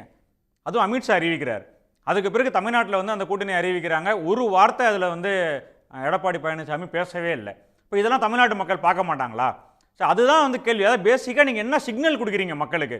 நான் வந்து தமிழ்நாட்டு மக்களுடைய உரிமையை, தமிழ்நாட்டு மாநிலத்தினுடைய உரிமையை, மொழி உரிமையை, நிதி உரிமையை இதெல்லாம் நான் பாதுகாப்பேன் அப்படின்னு சொல்லிட்டு நீங்கள் பிரச்சாரத்துக்கு போனால் தான் மக்கள் உங்களுக்கு என்னன்னு கேட்பாங்க, உங்களை பார்ப்பாங்க. நீங்கள் அதுக்கு முன்னாடியே இவ்வளோ தூரத்துக்கு பணிஞ்சு போயிட்டுருக்கீங்க. 3 தடவை வந்து மோடி தமிழ்நாட்டுக்கு பிரச்சாரம் பண்ணார். மதுராந்தகம், மதுரை, திருச்சி, இந்த 3 இடங்கள்லையும் அந்த மேடையில் யாருடைய ஆதிக்கம் இருந்துச்சு? யார் அதில் வந்து முன்னிலைப்படுத்தப்பட்டார்? எல்லா அதிமுகவுடைய நிர்வாகிகளும் மோடியை போய் பார்த்து கும்பிட்றாங்க, குனிஞ்சு கும்பிட்றாங்க. அதை வந்து டிவியில் நம்ம பார்க்குறோம்ல லைவில். அப்போ அதை பார்க்கும்போது மக்களுக்கு என்ன மாதிரியான உணர்வு வரும்? ஏன்னா அவங்க இப்படி இருக்குது, எல்லா தலைவர்களும் போய் அவர் வந்து முதுகில் தட்டி கொடுக்குறாரு எல்லாரையும். அவர் ஹெட் மாஸ்டர் மாதிரி, இவங்கெல்லாம் ஸ்டூடெண்ட்ஸ் மாதிரி. அது மாதிரி அவர் வந்து அந்த மேடையை வந்து டேக் ஓவர் பண்ணிக்கிறார், நான் தான் இங்கே முக்கியமான ஆள் அப்படின்ட்டு. அப்போ எடப்பாடி வந்து அதில் வந்து ஓரமாக சைடு ஆக்டர் மாதிரி நிற்கிறாரு. இப்போ இது வந்து இந்த காட்சிகள்லாம் வந்து படிமங்கள் வந்து மனசில் படியாதா மக்களுக்கு? அதனால தான் அவர் சொல்கிறாரு, மு.க. ஸ்டாலின் வந்து பேசும்போது சொல்கிறாரு, இது வந்து தமிழ்நாடு அணிக்கும் டெல்லி அணிக்குமான தேர்தல் அப்படின்றத வந்து இவங்க ப்ரூவ் பண்ணுறாங்கல்ல இவங்களுடைய செயல்பாடுகளில். ஓகே எழில், அது வித்தியாசமான பல கோணத்தை தர்றீங்க. நான் ராம்கியோட கோணத்தை கேட்கணும். ராம்கி, 2 விஷயங்களை நம்ம 2 மேடைகளில் பார்க்குறோம், 2 விதமான. ஒன்று, தேசிய ஜனநாயக கூட்டணியில் சொல்கிற கருத்து வந்து டபுள் என்ஜின் சர்க்கார். டெல்லியிலையும் பிஜேபி ஆட்சி, தேசிய ஜனநாயக கூட்டணி ஆட்சி, மாநிலத்திலும் அதே ஆட்சி. அப்படி இருந்ததுன்னா ஒரு ட்ரெயினை ஒரு என்ஜின் போட்டு வேகமாக போகிறத விட பின்னாடி ஒரு என்ஜின் வச்சு 2 என்ஜின் வச்சு இழுத்துட்டு போகும். அதிவேக துரந்தர் எக்ஸ்பிரஸ் மாதிரி அது போகும். அது மாதிரி ஒரு ஆட்சி உங்களுக்கு வேணுமா? தமிழ்நாடு வேகமாக வளர்கிறதுக்கு டபுள் என்ஜின் சர்க்கார்னு அவங்க முன்வைக்கிறாங்க. இல்லை, மொத்த என்ஜினுமே டெல்லியில் தான் இருக்க போகுது, கீ முழுக்க அங்கே தான் இருக்க போகுது, நீங்கள் தமிழ்நாட்டை வந்து அவங்க ஹைஜாக் பண்ணுறாங்க, நீங்கள் இத்தனை நாள் இருந்த பாரம்பரியம், நமக்கு இருக்கிற சுயமரியாதை, நம்ம எடுக்கிற முடிவு அப்படின்ற ஒன்று காணாமல் போக போகுதுன்ற ஒரு செய்தியை டிஎம்கே டெல்லி வர்சஸ் தமிழ்நாடுன்னு முன்வைக்குது. சில பார்வைகளை எழிலும் முன்வைக்கிறார். நீங்கள் இதை எப்படி அண்டர்ஸ்டாண்ட் பண்ணிக்கிறீங்க? ஏடிஎம்கே தன்னை ப்ரொஜெக்ட் பண்ணிக்கிற விதம் இதில் பிரச்சனையா, அல்லது நம்ம பார்க்குற கோணத்தில் சிக்கல் இருக்கா? இல்லை, மொத்த என்ஜின் டெல்லியில் இருக்கிறதுக்கு வாய்ப்பு இல்லை. ட்ரெயினில் கடைசியில் என்ஜின் நீங்கள் வச்சிங்கன்னா அந்தளவுக்கு எஃபெக்டிவான என்ஜின் நம்ம ஒன்றும் கண்டுபிடிக்கல. அதனால் அது இறங்கி தான் வரணும். அந்த அதிகாரங்கிறது மாநில அளவில், மாவட்ட அளவில், கிராம அளவுல போகணும். அது நடைமுறையில் நிறைய சிக்கல்கள்லாம் இருக்குது. இருந்தாலும் டெல்லியை கலக்காமல் ஒரு கூட்டணி முடிவு செய்ய முடியாதுங்கிறது நிஜம். ஆக்சுவலாக இப்போ நான் எப்படி பார்க்குறேன்னா, யார் எங்கே என்ன பேசினாங்கிறத விட எங்கே பேசினாங்கலாம் ஒரு பெரிய விஷயமா நான் பார்க்கல. யார் பேசினா என்ன பேசினாங்க தான் பார்க்கணும். ஏன்னா எங்கே பேசினாங்கிறது ஒரு பெர்செப்ஷனுக்கு முக்கியம் இல்லை. பெர்செப்ஷன் முக்கியம் இல்லை. நீங்கள் கடந்த ஒரு 20 ஆண்டுகள் தமிழ்நாட்டில் கூட்டணி அந்த கடைசி ஒரு 60 நாட்கள்லாம் பரபரன்னு இருக்கும். சிலவு இங்கே தான் அங்கே போவாங்க பார்த்துருக்கோம். கூட்டணிகள் பெரும்பாலான அமைகளில் திமுக கூட்டணியில் அறிவாலயத்தில் முடிவு செய்யப்படும். இங்கே போயஸ் கார்டில் தான் போய் வைகோ அவர்களும் ராமதாஸ் அவர்களும் போயஸ் கார்டில் தான் போய் வாங்கிட்டு வருவாங்க. இதெல்லாம் நம்ம பார்த்துருக்கோம். நான் இன்னொரு சூழலையும் பார்த்துருக்கேன். 98, 99 மத்திய அமைச்சர்கள் போயஸ் கார்டில் வந்து காத்திருந்த சூழல் இருந்தது. அப்போ அன்றைக்கி ஊடகங்கள் இருந்தது, இது தவறான விஷயம், இது இப்படி செய்யக்கூடாது அப்படின்னு முரசொலி உட்பட எல்லா நடுநிலையான பத்திரிகைகளும் எழுதினாங்க அன்றைக்கி. ஆனால் இன்றைக்கி எப்படி மாறிக்குன்னா, பேசி அது ஒரு போலி பெருமிதம் மாதிரி ஆகி எப்படின்னா, அவங்க இறங்கி வரணும், நாம அங்கே போகணும் அப்படிங்கிற மாதிரி ஒரு இப்படி டைலூட்டாகி வேற பக்கம் போயிடுச்சு. இப்போ அதில் வந்து போலி பெருமிதமா நிஜமான சுயமரியாதை உணர்ச்சியா அப்படின்றது பார்க்குற கோணத்தில், இதில் வந்து ஒரு கூட்டணிக்கு தலைமை தாங்குறாங்க, who is leading the alliance அப்படின்றவங்க கொடுக்குறவங்களா இருக்கணும், அவங்க பெறக்கூடியவர்களாக இருக்கக்கூடாது. இல்லை அப்படி ஒரு இடத்தை பகிர்ந்து கொள்றதுன்னா, இப்போ வந்து சிபிஐயோ சிபிஎம்மோ காங்கிரஸோ எனக்கு எவ்வளோ வேணா கேட்கலாம், ஆனால் யார் கொடுக்குறாங்க? கடைசியாக பகிர்வு தான் அது 2 பேரும் ஏற்றுக்கொண்டு தான் பகிர்ந்துக்கிறாங்க. ஆனால் ஃபைனல் கால் இத்தனை சீட்டு தாங்க தருவேன் அப்படின்னு சொல்லி இறுதி சொல் யாரோடது? இல்லை, அதை மக்கள் எதிர்பார்ப்பாங்களே. இல்லை, அந்த இறுதி சொல் வந்து 2 பேரும் கலந்து தான் எடுக்க முடியும். தமிழ்நாட்டில் அது இரட்டை குதிரை சவாரி தான். ஆக்சுவலாக அதிமுக பாஜக இருந்து தான் எடுப்பாங்க. அதிமுக 163 தொகுதிகள், நான் அதிமுக கட்சியெலாம் நான் சொல்லலாம், நீங்கள் சின்னம் பற்றிலாம் ஏற்கனவே விரிவாக பேசுனால 163 தொகுதிகள் இரட்டை இலை சின்னம் போட்டியிடுவதற்கான அனைத்து சாத்தியங்களும் இருக்குது. அதில் அவர் ரொம்ப ராசியான என்ன இல்ல அவரு கன்சிஸ்டண்டா தான் சொல்லிட்டு வந்திருக்காரு எடப்பாடி அவர்கள். அந்த மாதிரி கணக்கு அந்த வட்டாரங்கள்ல இல்ல 160ஆவோ 165ஆவோ 170 இல்லாம 163 ஒரு ஸ்பெசிபிக் ஃபிகரை சொல்றீங்களா? அதுல ஏதாவது நீங்க வந்து அவங்க இப்ப உற்சாகமா இந்த அளவுக்கு எல்லாரும் போய் பாக்குறாங்கன்னா என்னன்னா ஒரு தாவேக்கா உள்ள வர சூழல்லாம் இருந்தது. அது வந்ததுன்னா எல்லாருடைய எண்ணிக்கையும் குறையதுக்கு வாய்ப்பு இருந்தது. அப்ப அதுலயே வந்து எல்லா கட்சியோட அதிமுக பெரும்பாலான இடங்களை அவங்க குறைச்சிக்க வேண்டியிருக்கும். 150 இடங்கள் கூட போறதுக்கு வாய்ப்பெல்லாம் இருந்திருக்கும். ஸோ அதனால இன்றைக்கு அவங்க போட்ட கணக்குப்படி திட்டமிட்டபடி அந்த கணக்கை டேலி ஆகும். அப்போ அவர் பாஜக தலைமை ஓகே சொல்லிட்டு அப்போ அவங்கள பொறுத்த வரைக்கும் அவங்க ஓகே சொல்லிட்டு எல்லாம் செட்டில் ஆகிடுங்கிற ஒரு உற்சாகத்தில் தான் அவங்க இருக்காங்க. அவங்க போட்ட திட்டம் இது வரைக்கும் பர்ஃபெக்டாக ஓகே இருக்குதுன்னு நான் பார்க்குறேன். 31 இடங்களில் பாஜக தாமரை சின்னம், நம்ம கட்சியை சொல்ல வேணாம், தாமரை சின்னம் போட்டியிடுறதுக்கு வாய்ப்பு இருக்குது. சொல்றதுல சில முரண்கள் இருக்கு. அது தாவேக்கா வந்து அதிமுக கூட்டணிக்கு வர்றதுக்கு அவங்க விரும்பினது மாதிரியும், அதிமுக வந்து எங்க நாங்கள் நிற்கிற சீட்டு குறைஞ்சி போயிடுமோ அப்படின்றதுனால நீங்களாம் வேணாம் சார், நாங்கள் அதிகமான சீட் நிற்கணும், 123 சீட் நிற்கணும்னு சொல்லி தாவேக்காவுக்கு ஏடிஎம்கே நோ சொன்னது மாதிரி ஒரு எண்ணத்தில் அதனால் உற்சாகமாக இருக்காங்கன்னு சொல்கிறீங்க. ரெண்டாவது பாயிண்ட் வந்து ஏடிஎம்கே இந்த இதில் வந்து அதிகமான எண்ணிக்கையில் நிற்கிறது அப்படின்றது அந்த தொண்டர்களுக்கு உற்சாகத்தை தந்திருக்கு அப்படின்றீங்க. அவங்க நினச்சதுபடி தான் இது நடந்திருக்கு. ஏடிஎம்கே வந்து தாவேக்கா வேணான்னு சொன்னது நடந்திருக்குன்றீங்க. ஆக்சுவலாக திரு எடப்பாடி பழனிசாமி அவருடைய கடந்த 4 நாள் பேட்டிக்கு முந்தின பேட்டிகள்லாம் வரிசையாக பார்த்தீங்கன்னா ஒரு நீங்கள் பிள்ளையார் சொல்லி போட்டாச்சுன்றதில் தொடங்கி ஒரு பெரிய கட்சி வரப்போகுதுன்னு சொல்கிறது வரலையும் இன்றைக்கி தான் அவர் கன்சிடர் பண்ணியிருக்காரு. எல்லாமே முடிவாயிடுச்சுங்க, அவங்களும் இல்லைன்ட்டாங்க, நாங்களும் இல்லைன்ட்டோம், யார் எல்லாருமே முடிவு எடுத்துட்டாங்க, இனி யாரும் எங்கேயும் போக போகிறதில்ல, இவ்வளோதான்னு செட்டில் ஆகியிருக்கார், கன்சிடர் பண்ணியிருக்கார். ஆனால் லாஸ்ட் வீக் வரலையும் கொடுத்த இண்டிகேஷன் என்னென்னா இதோ வரப்போகிறார்கள், இதோ பெரிய ஒப்பந்தம் வரப்போகுது, பெரிய அலை வீசப்போகுது, பிரம்மாண்டமான சுனாமி வரப்போகுது, இப்படிலாம் சொல்லிட்டு இருந்தாங்க. இல்லை அதில் ஒரு 3 ஸ்டேஜாக பார்க்கணும். முதல் ஸ்டேஜில் பாஜக கூட்டணி உறுதியாகிறதுக்கு முன்னாடி தாவேக்கா தரப்பில் அவங்க பேசினது நிஜம், 2 பக்கம் பார்த்தீங்கன்னா ஒரு ஸ்டேஜ். 2வது ஸ்டேஜில் கொடியாசை இதெல்லாம் பேசணும், நம்மளும் நிறைய வாதங்கள் பேசணும். அன்றைக்கி ஒரு ஸ்டேஜில் அதிமுக தாவேக்கா பக்கம் நெருங்கி வந்ததெல்லாம் நிஜம். 3வது ஸ்டேஜில் அதிமுகவை விலகி போணுச்சு, அவங்களே அதிமுக நெருங்கவே இல்லை, அதிமுக தூதே அனுப்பல, அதிமுக வந்து தாவேக்கா வேணாம்ன்ற நிலைப்பாட ஆரம்பத்துல இருந்து எடுத்துட்டாங்க. தாவேக்கா தான் விரும்பி வந்து பேசி இல்ல அப்படிலாம் கன்சிஸ்டண்டா ஆரம்பத்திலே முடிவு எடுத்துட்டாங்கன்னு சொல்ல. அதனால தான் 3 ஸ்டேஜா சொல்றேன். ஃபர்ஸ்ட் ஸ்டேஜ்ல அவங்களே அதிமுக தான் விரும்புனது, எல்லாம் விரும்புனது. இப்போ எல்லா கட்சிகளும் தாவேக்கா விரும்புனது, நாங்க விரும்பலங்கிற மாதிரி தான் விஜய் சொல்றாரு. நாங்க எந்த கூட்டணிகிட்ட பேசலன்னு சொல்லும்போது இப்போ அந்தந்த தரப்பு தான் விளக்கம் சொல்லணும். அது அதிமுக ஆகட்டும் காங்கிரஸ் ஆகட்டும் எல்லாரும் அவங்க தரப்புல நாங்க யார்கிட்ட பேசணும் அப்படிங்கிறது அவங்க தான் சொல்லணும். ஸோ அது இருக்கட்டும், அதில் நடந்து முடிந்த கதை. நான் எதுக்கு சொல்கிறேன்னா இப்போ இன்றைக்கி அதாவது இந்த இவருக்கு விஜய் நான் எந்த கூட்டணியும் இல்லை, நாங்கள் பி டீமில் எந்த டீமும் இல்லைன்னு சொல்கிறதுக்கு அறிவுக்கு முன்னாடியே இவங்க ஒருத்தர் இல்லை அப்படிங்கிற ஒரு முடிவோட எல்லாரும், எடப்பாடி மட்டும் இல்லை, வரிசையாக இந்தியாவில் உள்ள கூட்டணி எல்லாரும் வரிசையாக அறிக்கை கொடுத்து நாங்கள் விஜய்க்கு எதிராக தாவேக்காவுக்கு எதிரான நிலைப்பாட்டில் இருக்கோங்கிறத பாஜகவுக்கு ஒரு சமிக்ஞை கொடுத்துட்டாங்க. ஸோ அதனால வந்து அந்த இடத்துல ஒரு மாதிரி ஒரு அவங்களுக்குள்ள எடப்பாடி பழனிசாமிக்கு எதிராக இருக்கிறேன்னு தினகரன் வந்து 1.5 மாசமா சமிக்ஞை கொடுத்தாரு. நான் அவரோட கூட்டு சேர்றது வந்து இறந்து போறதுக்கு சமம்ன்றது தொடங்கி என்னுடைய நண்பர் வெற்றிவேலுடைய ஆன்மா என்ன மன்னிக்காது, 2ஆம் இடத்தில் இருக்கின்றார், போய் எடப்பாடி பழனிசாமி ஆதரிக்க முடியுமா அப்படின்றலாம் சொன்னார். பட் ஆனால் அதெல்லாம் மாற்றினாங்க. அதான் சார், அது காலப்போக்கில் சூழல் வந்து மாற்றினுச்சு.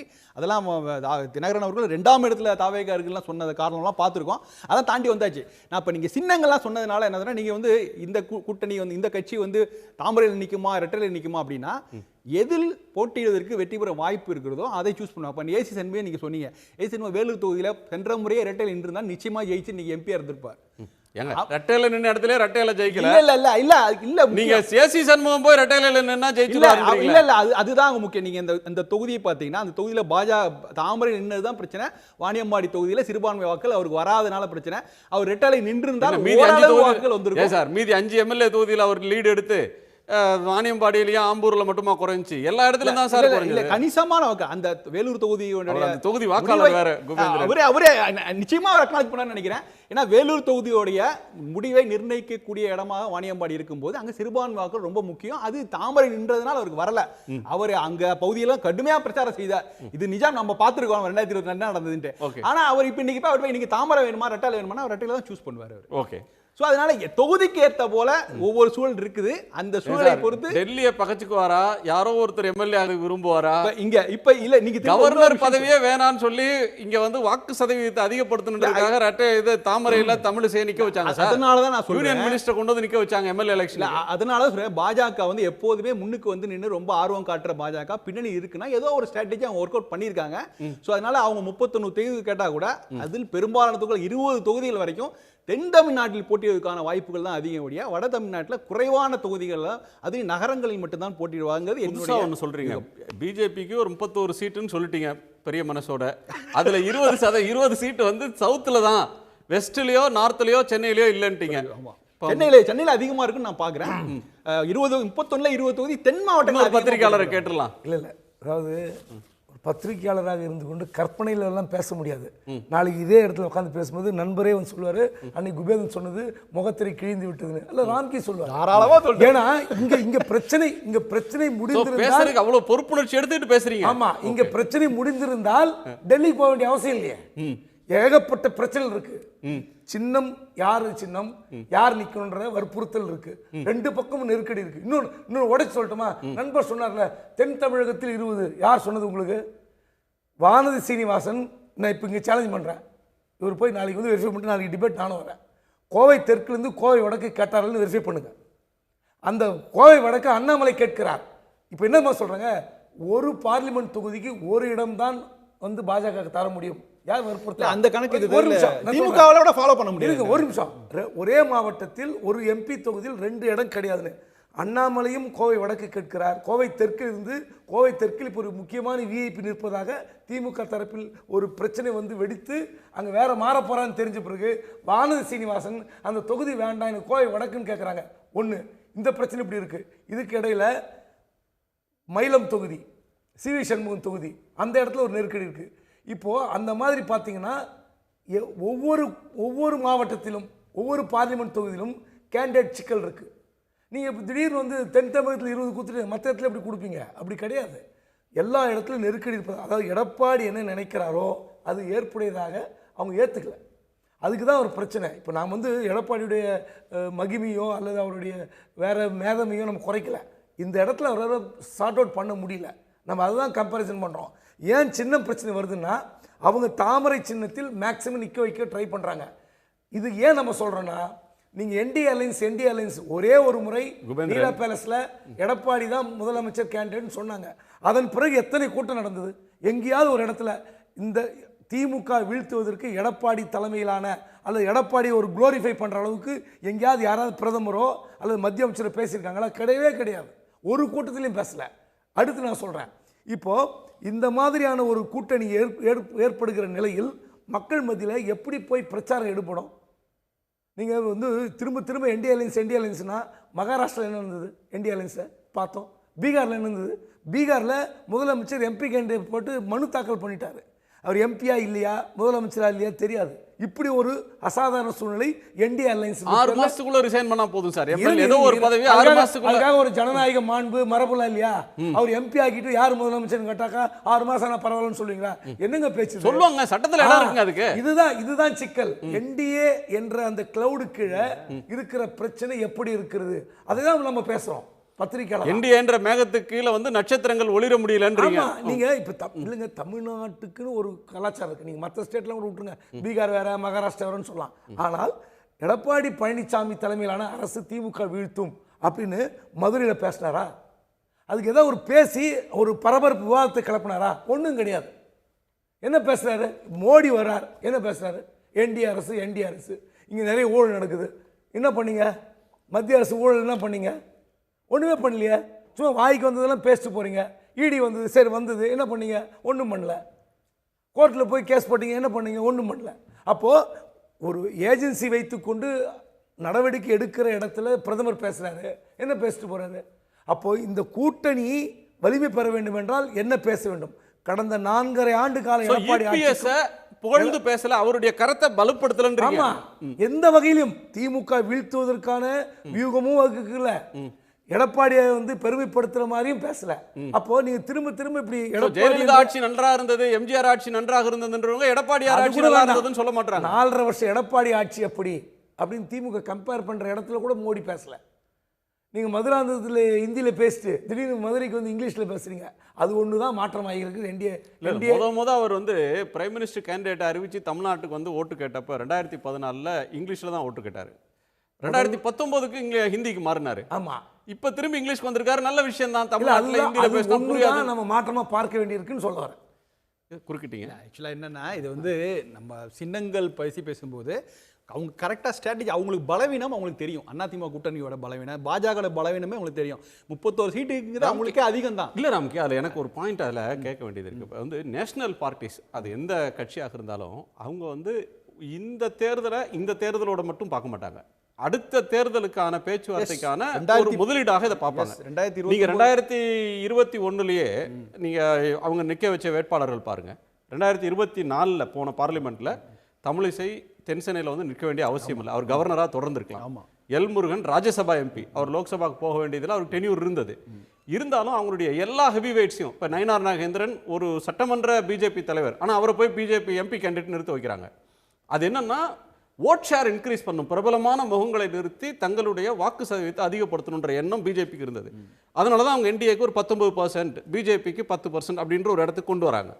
இப்போ 10% ஓட்டு வாங்கினவங்க இந்த தேர்தலில் அவங்களுடைய ஓட் ஷேர் குறைவான சீட்டில் நின்று குறைவான ஓட் ஷேருக்கு போச்சுன்னா அது தங்களை ஃபியூச்சரில் பாதிக்கும்னு கணக்கு போட மாட்டாங்க. அவங்க 10 வருஷத்துக்கு கணக்கு போடுற கட்சி இல்லை அப்படி கணக்கு கிடையாது. அதாவது என்னன்னா, நாடாளுமன்ற தேர்தல் வேறு, சட்டமன்ற தேர்தல் வேறு, அதை கணக்கு போடுவாங்க. நாடாளுமன்ற தேர்தலுக்கு அவங்களுக்கு பிரதமர் வேட்பாளர் இருக்கும். அப்போது அது வேறு கணக்கு, இது வேறு கணக்கு தான். அதனால் அதையும் இதையும் ஒப்பிட முடியாது. 53.5% 2019 இதே திமுக கூட்டணி வாங்கினது. அதே 2021 அவங்க கூட்டணி வாங்கினது 45.5% தான். அப்படியே 8% குறைஞ்சிது. திருப்பி நாடாளுமன்ற தேர்தலில் பார்த்தீங்கன்னா 47% வருது. அதனால் நாடாளுமன்ற தேர்தல் வேறு, சட்டமன்ற தேர்தல் வேறையாக தான் இருக்கும். இல்லை எதுவான சட்டமன்ற தேர்தல், நாடாளுமன்ற, தமிழ்நாட்டில் திராவிட கட்சிகள் எதை எதிர்த்து வளர்ந்துருக்குது? டெல்லி ஆதிக்கத்தை எதிர்த்து தான் 2 கட்சிகள் வளர்ந்துருக்கு. மோடியா லேடியான்னு கேட்டாலும் அதிமுக தான். டெல்லியை எதிர்த்து நாங்கள் பேசுவோம், டெல்லிக்கு நாங்கள் கட்டுப்பட மாட்டோம்னு சொன்னால் திமுக தான். கூட்டணி வைத்தும் இருக்கிறார்கள், கூட்டணி இல்லாமலும் இருந்திருக்கார்கள். ஆனால் நீங்கள் மனப்பான்மை எப்படி போவோம்? ஒரு தனித்தன்மைன்றீங்க. என்ன விவாதம்? நீங்கள் டெல்லியில் போய் பேச்சுவார்த்தை நடத்துவது, கூட்டணி முடிவு செய்வது எது? இவரு மட்டும் போல மற்ற கூட்டணி கட்சிகள் எல்லாரையும் கூட்டு போய் அங்கே பேச்சுவார்த்தை நடத்தினா அது எப்படி பார்ப்பாங்க? இல்லை குபேந்திரன், எனக்கு ஒரு சந்தேகத்தை சொல்லுங்கள். இப்போ வந்து அன்புமணி டெல்லிக்கு போய் பேசட்டும், தினகரன் டெல்லிக்கு போய் பேசட்டும், ஆனால் அவங்க வந்து ஒப்பந்தம் போட்டு சீட்டு வாங்க வேண்டியது எடப்பாடி பழனிசாமி அவர்கள்ட்ட தானே. ஏடிஎம்கே தானே இருந்து சீட் ஷேரிங் அக்ரிமெண்ட்ல கையெழுத்து போட போகுது. என்டிஏ சீட் ஷேரிங் அக்ரிமெண்ட் முன்ன முத்தரப்பு ஒப்பந்தமா போட போறாங்க. பிஜேபி ஒரு கையெழுத்து, ஏடிஎம்கே ஒரு கையெழுத்து, அமமுக ஒரு கையெழுத்து, முத்தரப்பு உடன்படிக்கை இந்த தொழிற்சங்க இதெல்லாம் போடுவாங்க. நீங்க பாட்டாளி மக்கள் கட்சியை வட மாவட்டங்களில் ஏதோ ஒரு தொகுதியை விட்டு கொடுத்து விட்டுறலாம். பாஜக கேட்கிற தொகுதிகளை அதிமுக விட முடியவில்லை. அவருக்கு மேற்கு மண்டலத்தில் அண்ணாமலை சொன்ன பிரச்சனை இருக்குல்ல, கோவை வடக்கு 2 பேர் கேட்குறாங்க. அவர் அடுத்து வந்து என்னங்கன்னா கவுண்டமாலை கொடுக்குன்றாரு, கவுண்டமாலை கொடுக்க முடியாதுன்றாங்க. அடுத்து பல்லடம் கொடுங்கன்றாங்க, பல்லடம் கொடுக்க முடியாதுன்றாங்க.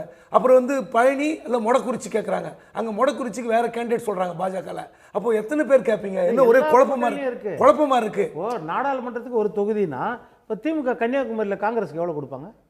இப்போ இந்த திமுக நேர்காணல் நடத்தும்போது கிள்ளியூர் தொகுதியை காங்கிரஸுக்கே கொடுக்கக்கூடாதுன்னு இவங்களுக்குள்ளேயே அவ்வளோ போராட்டம்.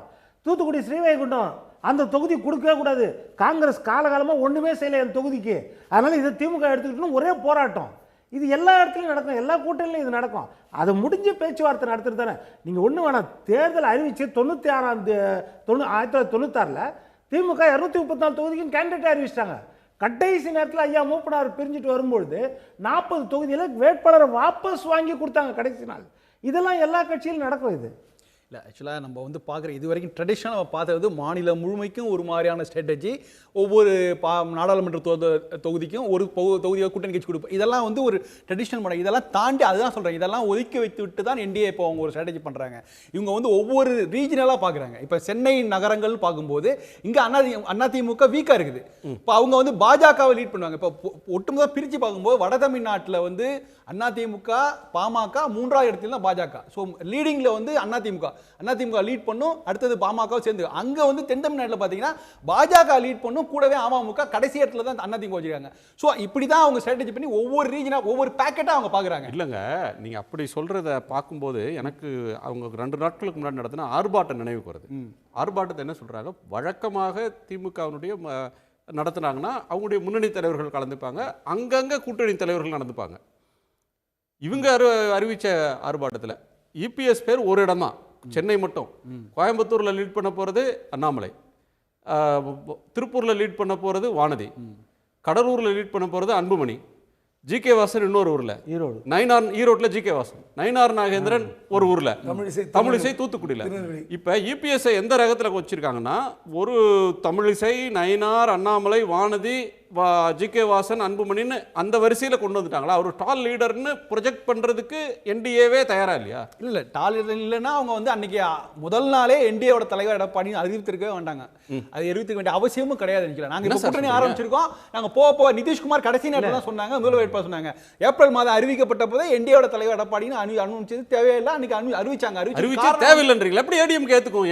யூபிஎஸ் வந்து சீஃப் மினிஸ்டர் கேண்டிடேட் அறிவிக்கலாம், எப்படி ஏடிஎம் கேட்டு எடப்பாடி பழனிசாமி தான், அவர் தான் ஒவ்வொருத்தருக்கும் தொலைபேசியில் இன்ஸ்ட்ரக்ஷன் கொடுத்து நீங்க இங்க போய் தலைமை ஏறுங்க, நீங்க இங்க போய் தலைமை தாங்கன்னு அவர் தான் கொடுத்தாரு. அவர் தான் அஃபிஷியல் பிரஸ் ரிலீஸும் அவங்க தான் அனுப்பிச்சாங்க. அதனால அவர் தான் லீட் பண்ணி தான் அவங்களுக்கு கைடன்ஸ் கொடுக்குறாரு. நீங்க எங்க லீட் பண்ணுங்க, இங்க லீட் பண்ணுங்க. அதுல ஒன்றும் பெரிய வித்தியாசம் இல்லையே. முதலமைச்சர் வேட்பாளர்னு எடப்பாடி அறிவித்து விட்டால் அதில் ஒன்றும் அறிவிச்சிருக்கவே தேவையில்லைன்னு ஒரு கோணத்தை சொல்றாரு. அப்படி கிடையாது. அதெல்லாம் வந்து நம்ம வந்து மாத்திலாம் பேச வேண்டாம். இல்ல அவர் தான் அறிவிச்சாங்கன்னா என்ன ரொம்ப கான்ஃபிடண்டா இருந்தாங்க அவங்க. அதற்கான எடப்பாடி தான் லீட் பண்ணும் அப்படிங்கிற கான்ஃபிடண்டா இருந்தனால அன்னைக்கே முதல் நாளே அறிவிக்க தேவை இருந்தது. ஏன்னா அமித்ஷா வந்து எந்த மாநிலம் இறங்கி வந்து கூட்டணி அறிவித்ததே கிடையாது. தமிழ்நாடு வந்து அறிவிக்கிறாருன்னா அவருக்கு அன்னைக்கு அறிவிக்கிறதே இறங்கி வந்து அறிவிக்கிறதா என்னங்க இது? ஏதோ ஒரு பெரிய மனசு பண்ணி அறிவிச்சது மாதிரி சொல்றீங்க. ஆனா அன்னைக்கு பாஜகவுக்கு அதிமுக தேவைப்பட்டது, அதனால தான் அவங்க இறங்கி. இல்லைன்னா அன்னைக்கு அதிமுக தாவேக கூட்டணி எல்லாம் போயிருப்பாங்க. அதை வந்து அன்னைக்கு அமித்ஷா முந்திக் கொள்ளாமல் போயிருந்தால் இபிஎஸ்ஆல டிவிகேவோட ஒரு அலையன்ஸே போட்டிருந்திருக்க முடியும். பிஜேபி இல்லாம தாவேகா அதிமுக அலையன்ஸ் சொன்னா அது வேற ஒரு டைனமிக்ஸ்ல பயணப்பட்டிருக்கும். அதை அமித்ஷா முன்கூட்டி கணிச்சு தடுத்துட்டாரு. இபிஎஸ் வேற ஏதோ நெருக்கடியில அதற்கு இணங்கிட்டாரு. இப்படி சொல்றவங்களும் இருக்காங்க. அதைத்தான் நான் சொல்றேன். அதனாலதான் பாஜக தான் இறங்கி வந்து அன்னைக்கு அதிமுக கூட்டணி அறிவித்தது. அன்னைக்கு பாஜக பெரிய மனசு பண்ணி இறங்கி வந்திருக்காங்க. அதை ஏத்துக்கிறீங்களா? நீங்க இல்ல நீங்க திமுக காங்கிரஸோட கூட்டணி வைக்கிறது, ஆனா காங்கிரஸ் கூட வாக்கு வங்கி 4.5 5 அதுக்கு கீழே அவ்வளோதான் இருக்கும், அதுக்கு மேலே கிடையாது. ஆனால் அதே போல் பாஜக அவங்க எவ்வளோ இருக்குது? இப்போ ஒன்றா நீங்கள் நாடாளுமன்ற தேர்தலில் ஒரு வாக்கு வங்கியை காட்டலாம், என்ன இருந்தாலும் அதிமுக கீழே தான். தேசிய கட்சிகள் 2 பெரிய தேசிய கட்சிகளுக்கும் வாக்கு வங்கி குறைவு தான். ஆனால் நீங்கள் எப்படி நடத்தணும்? இந்த தமிழ்நாட்டில் இந்த கட்சி பெரிய கட்சி, இவர் தான் லீடர், இவர் தான் சிஎம் கேண்டிடேட். அப்படி இருக்கும்போது அவருக்கான உரிய மரியாதை கொடுத்தால் அது வந்து இன்னும் கொஞ்சம் ஜெல்லாகவும், இன்னும் கொஞ்சம் மக்கள் மனதில் பரவாயில்ல, அந்த கட்சி வந்து இவரை மதிக்கிறது. இந்த பர்ஸ்பெக்டிவ்ல தான் நம்ம பேசுறோம், வேற ஒன்றும் கிடையாது. ஒரே விஷயம், தேசிய கட்சியில நம்ம முடக்குன்னு நினைச்சோன்னா நீங்க காங்கிரஸ் 25 இடங்களோட நிறுத்தி இருக்கணும். அவங்களுக்கு கூடுதலாக ஒரு 3 சீட் கொடுக்கும் போது இவங்கெல்லாம் வந்து என்னன்னா இவங்களுக்கும் 3 சீட் கொடுக்குறீங்க. அவங்க அதனாலதான் போகுது. தேசிய கட்சி டெல்லி கூட தான் போட்டி, தமிழ்நாட்டுக்கும் டெல்லிக்கும் தான் போட்டின்னு சொல்றீங்க. கொங்கு மண்டல கட்சி எந்த மாநில கட்சி? தமிழ்நாட்டு கட்சி, வடநாட்டு கட்சியோ டெல்லி கட்சியோ கிடையாது. அதே மாதிரி மனிதநேய மக்கள் இப்போ ஒரு பிரேக்கிங் நியூஸ் வந்திருக்கு சார். ரொம்ப முக்கியமான விஷயம், ஒரு பிரேக்கிங் நியூஸ் வந்திருக்கு. பாட்டாளி மக்கள் கட்சியினுடைய நிறுவனர் டாக்டர் ராமதாஸ் அவர்களும் அனைத்திந்திய புரட்சித் தலைவர் மக்கள் முன்னேற்ற கழகத்தினுடைய பொதுச் செயலாளர் திருமதி சசிகலா அவர்களும் சேர்ந்து ஒரு கூட்டணி ஒப்பந்தத்தை அறிவிச்சிருக்கிறாங்க. தைலாபுரத்தில் பேசி சட்டமன்றத்தில் தமிழ்நாடு புதுச்சேரியில் இணைந்து செயல்படுறது கூட்டணி அமைக்கிறோம் அப்படின்னு சொல்கிறாங்க என்பதை மகிழ்ச்சியுடன் தெரிவித்துக் கொள்கிறோம். தமிழகத்தின் துரோக அடையாளங்களை களைந்து மக்கள் நலனையும் தமிழகத்தின் சுயமரியாதை மற்றும் தன்னாட்சி மேம்படுத்தும் விதமாக இந்த கூட்டணி செயல்படும். ரொம்ப கவனமான வார்த்தைகளை போட்டிருக்காங்கன்னு நினைக்கிறேன். கூட்டணி அமைச்சிருக்கோம், மகிழ்ச்சியாக தெரிவிச்சுக்கிறோம். தமிழகத்தின் துரோக அடையாளங்களை களைந்து மக்கள் நலனையும் தமிழகத்தின் சுயமரியாதை மற்றும் தன்னாட்சி மேம்படுத்தும் விதமாக, இந்த ஸ்டேட் அட்டானமிக்கு பாடுபட போகிறாங்களான்னு தெரியல, தன்னாட்சி மேம்படுத்தும் விதமாக இந்த கூட்டணி செயல்படும் அப்படின்னு சொல்கிறாங்க. இந்த தேர்தல் வந்து பல வகைகளில் பல விசித்திரங்களை பார்த்த தேர்தல் ஆயிடுச்சு. ஓபிஎஸ் போய் திமுகவில் சேர்றாரு, செங்கோட்டையன் போய் தாவேகாவில் சேர்றாரு. இதெல்லாம் 3 மாதத்துக்கு முன்னாடி யாரும் கற்பனை பண்ணியிருக்க மாட்டாங்க. தாவேகா தனிச்சு போட்டிடுது. நான் எழில்கிட்ட கேட்டுடுறேன், ரொம்ப நேரம் எழிலுடைய கோணத்தை கேட்காமலே இருக்கும். எழில், இந்த டெவலப்மெண்ட்டை எப்படி பார்க்குறீங்க எழில்? இந்த புதிய கூட்டணி இப்போ 5 முனை போட்டிக்குமா நகருதா தமிழ்நாடு? இல்லை சார், இந்த கூட்டணியுடைய நோக்கம் எனக்கு தெரிஞ்சு, நான் வந்து சசிகலா அவங்க வந்து கட்சி ஆரம்பிக்கும் போது அவங்க பேசின உரை, ராமதாஸ் அவர்களுடைய பேட்டி இதெல்லாம் பார்க்கும்போது இந்த கூட்டணியுடைய நோக்கம் வந்து என்டிஏ கூட்டணியுடைய வெற்றியை தடுக்கிறது அப்படின்றதான் என்னுடைய துரோக அடையாளங்களை அப்படின்னு சொல்றாங்க சார். ஒரு வார்த்தை வந்து துரோக அடையாளங்களை களைந்து அரசியல்ல வந்து அதை வந்து வேற இருக்கணும் அப்படின்னு துரோக அடையாளம்னு அவங்க யாரை பார்க்குறாங்க? ஆமாம், 2 பேருக்கு 2 துரோகம் இருக்காங்க இல்லைங்களா? சசிகலாவுக்கு வந்து அவங்க பேரையே சொல்ல மாட்டாங்க. எடப்பாடி பழனிசாமி பேரையே நான் சொல்ல மாட்டேன். அந்த பேரையே ராமதாஸுக்கு அது ஒரு துரோகம் சார், சசிகலாவுக்கு 2 துரோகம். ஓகே, ராமதாஸுக்கு அன்புமணி துரோகம். அதனால இந்த துரோகங்கள் இந்த 2 பேரையும் வந்து துரோகம் தான், டிடிவியும் துரோகம் தான். இல்ல அவங்க அதை பத்தி அந்த கூட்டத்துல பேசல. அவங்களுடைய பேச்சு ஃபுல்லாவே எடப்பாடியை மையப்படுத்தி துரோகம் தான். இல்ல அவரு அந்த அம்மா பேசும்பொழுது முழுக்க முழுக்க எடப்பாடி பழனிசாமியை பத்தி தான் பேசினாங்க. அந்த முழு உரையுமே அப்படிதான் பேசினாங்க. அதனால அவங்களுடைய நோக்கம் வந்து அதிமுகவை தோக்கடிக்கணும். அதுக்காக அவங்க எவ்வளவு வாக்குகளை பிரிக்க முடியுமோ அதை தென் மாவட்டங்களில் பிரிப்பாங்க. வட மாவட்டங்களில் என்டிஏ கூட்டணியை தோக்கடிக்கணும். அதுக்கு பாமகவுடைய வாக்குகளை எவ்வளோ பிரிக்க முடியுமோ அதை ராமதாஸ் அணி பிரிக்கும். இப்படி 2 பிரித்து விட்டு அந்த அணியை தோக்கடிக்கிறது தான் இந்த 5வது அணியோடைய நோக்கம். அதனால தான் அவங்க சொல்கிறாங்க துரோகங்களை நாங்கள் வீழ்த்துவோம் அப்படின்றது. அதுதான் அந்த அடிப்படை தான். ஒரு நிமிஷம், குபேந்திரன் ஏதோ கருத்து சொல்கிறாங்க. பிரேக்கிங் நியூஸ்னு சொல்லிட்டு இப்போ இதெல்லாம் சொன்னீங்க. அனைத்து இந்திய புரட்சித் தலைவர் மக்கள் முன்னேற்ற கழகமும் பாட்டாளி மக்கள் கட்சியும் 2 பேருக்கும் சின்னம் இல்லை. ஒருத்தருக்கு தென்னந்தோப்பு சின்னம் இருக்கு. கட்சி தொடங்கி இன்னும் 2 வாரங்கள் கூட ஆகல. இந்த பிரஸ் ரிலீஸ்ல முதல்ல அனைத்து இந்திய புரட்சித் தலைவர் மக்கள் முன்னேற்ற கழகம், அதன் பின்னாடி பாட்டாளி மக்கள் கட்சி. உண்மையிலே டாக்டர் ராமதாஸ் மீது மதிப்பு மரியாதையும் கொண்ட எல்லோரும், நீங்க என்னதான் சொல்லுங்க, சசிகலா ஒரு அதிமுக பிரிந்து வந்து ஒரு கட்சி ஆரம்பித்திருந்தாரு. 2 பேருக்கு நெருக்கடி சார். இவங்களுக்கு நெருக்கடி வேற, அதுக்காக நெருக்கடி இருக்கு. பிரஸ் நோட்ல அவங்க கட்சி மேல பாட்டாளி மக்கள் கட்சிக்குனா இவருடைய அனுபவம், வயது, அரசியல் முதிர்வு இதெல்லாம் வந்து அப்போ எந்த அளவுக்கு ஒரு விரக்தியின் சரி எது மேல இருக்குன்னு பார்க்காதீங்க, என்ன பேசுறாங்கன்னு பாருங்க, கண்டென்ட்ட பாருங்க. விரக்தியின் அதானே சார் சொல்ல வர்றீங்க? இல்ல எங்க பேசுறாங்கன்றது முக்கியம் இல்ல. குபேர சொல்றதுக்கு ஒரு லாஜிக் என்னன்னா, அதிமுக இருந்து பிரிஞ்சதால அது மேல இருக்கும். அது பெரிய கட்சி இல்லையா? ஏடிஎம்கே என்ன இருந்தாலும் பாமகல ஏடிஎம்கே பொதுச் செயலாளர் எப்படி நீங்க நடத்துறீங்களோ அதே மாதிரி தான் நீங்க வந்து புரட்சி தலைவர், அனைத்து இந்திய புரட்சி தலைவர் மக்கள் முன்னேற்ற கழகம். இல்ல அத்தனை பரிதாபத்திற்குரிய நபராக டாக்டர் ராமதாஸ் மாறி இருப்பது கொஞ்சம் வருத்தமா இருக்கு. அதான் பதிவு பண்ணேன் சார். பரிதாபப்படுறது அல்லது அனுதாபம் படுறது வேற. அரசியல்ல அவங்களுக்கு ஒரு போராட்ட குணம் இன்னைக்கு இருக்கு. வயதானவர்கள்னாலும் அவங்க தங்களுடைய அடையாளத்தை மீட்பதற்கு ஏதோ ஒரு நெருக்க. அவங்களுக்கு என்ன ஒரு பேரன் பேத்திகளோட ஓய்ந்து மகிழ்ந்திருக்க தெரியாதா?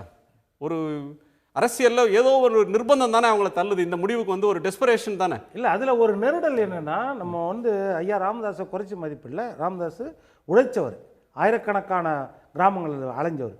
ஆனால் என்ன அப்படின்னா, அன்புமணியை கொண்டு வந்த இடத்த ரீப்ளேஸ் பண்ணுறாரு. யாருக்கிட்ட ரீப்ளேஸ் பண்ணுறாரு? மகனை வெளியே அனுப்பிட்டு மகளை உட்கார வைக்கிறாரு. என் கட்சி நான் யாருனாலும் மனநிலை. அதுதான் என்ன மாற்றம்? அது பெரிய மாற்றம் கிடையாது. அதுலதான் வந்து அந்த நெருடல் வருது ஒழிய வேற ஒண்ணும் கிடையாது. எழில் இதன 5 முனை போட்டியா 4 முனை போட்டியிலிருந்து 5 முனை போட்டியை நோக்கி நகருது. இப்போ வந்து இவங்களால எவ்வளவு வாக்கு எடுக்க போறாங்கன்னு இல்லை, ஆனா எல்லா இடங்கள்லயும் இவர்களால வேட்பாளர்களை நிறுத்த முடியும். தேர்தல் களத்தில் தானும் இருக்கிறேன், நீங்க வந்து என்னை உதாசீனப்படுத்த முடியாது. ஏன்னா சட்டமன்ற தேர்தலின் போது போன தேர்தலில் வி.கே. சசிகலா அவர்கள் இபிஎஸ்க்கு எதிராக வேட்பாளர்களை நிறுத்தலை. டெல்லி கேட்டுக்கொண்டதுனால ஒரு அறிக்கையை மட்டும் வெளியிட்டுட்டு அதிமுக ஆட்சிக்கு வரணும், அதற்கு நான் குறுக்க நிற்க மாட்டேன் அப்படின்னு ஒதுங்கினாங்க. ராமதாஸ் அவர்கள் வெயிட் பண்ணி பார்த்தாரு. அவரை வந்து திரு நரேந்திர மோடி அவர்கள் மிகுந்த மரியாதையோடு தான் கடந்த காலத்தில் அழைத்திருக்கிறார். அரசியலில் தமிழ்நாட்டில் நீண்டகால பொது வாழ்வுக்கு சொந்தக்காரர் மருத்துவர் டாக்டர் ராமதாஸ் அவர்கள். 2 பேருக்கும் ஒரு நிர்பந்தம் அப்படின்ற ஒரு இடத்துல இருந்து தான் விரும்பி கூட்டணி அமைச்சாங்கன்றதை விட ஒரு கட்டாயம் அவங்களுக்கு இருக்கு. அவங்களுக்கு என்ன இதில் என்ன சக்சீட் ஆவாங்க, அவங்க இதில் என்ன ப்ராஸ்பெக்ட்ஸ் அவங்களுக்கு இருக்கு, என்ன செய்தியை தங்களுடைய தொண்டர்களுக்கு ஃபாலோவர்ஸுக்கு சொல்றாங்க? சார் இதில் ஒன்றுமே கிடையாது. நான் ஏற்கனவே சொன்னது தான். இந்த கூட்டணியுடைய நோக்கம் அதிமுக கூட்டணியை தோக்கடிக்கிறது, அவ்வளோதான். சுருக்கமாக சொல்லணும்னா அப்படி தான் புரிஞ்சிக்க முடியும். வட மாவட்டங்களில் ராமதாஸோடைய ஆதரவாளர்கள், ராமதாஸ் தரப்போட கட்சி என்ன கட்சின்னு தெரியல, இனிமேல் தான் தெரியும். அந்த ஆதரவாளர்கள் எவ்வளோ ஓட்டு பிரித்தாலும் சரி தான், 5000 ஓட்டிலிருந்து 5000 ஓட்டு பிரிக்கா கூட ஓகே தான் ஒரு தொகுதியில். அது வந்து அதிமுக கூட்டணிக்கு பாதகமாக அமையும். அதே மாதிரி தென் மாவட்டங்களில் ஒரு தொகுதிக்கு 5000 ஓட்டு சசிகலா 2000லேருந்து 5000 கூட பிரிக்கட்டும், அப்படி பிரித்தாலும் அது வந்து அதிமுகவுக்கு பாதகமாக அமையும். அதனால் இவங்களுடைய நோக்கமே வந்து இந்த கூட்டணி வெற்றி பெறக்கூடாது, அதிமுக கூட்டணி தோல்வி அடையணும் அப்படின்றதான் நோக்கம். என்னை ஒதுக்கிட்டீங்க, என்னைய உதாசீனப்படுத்திட்டீங்க, நான் யாருன்னு காட்டுறேன் அப்படின்றது தான் சார் இதுல ஒன்லைன் மெசேஜ். இப்ப பிஎம்கேக்கு கட்சி அவருடைய இல்லைன்ட்டாங்க, சின்னம் டாக்டர் ராமதாஸுக்கு கிடையாது அப்படின்னு சொல்லி தேர்தல் ஆணையம் இவருக்கு கொடுத்துட்டாங்க. அது வழக்கு தொடுத்திருக்கிறாரு.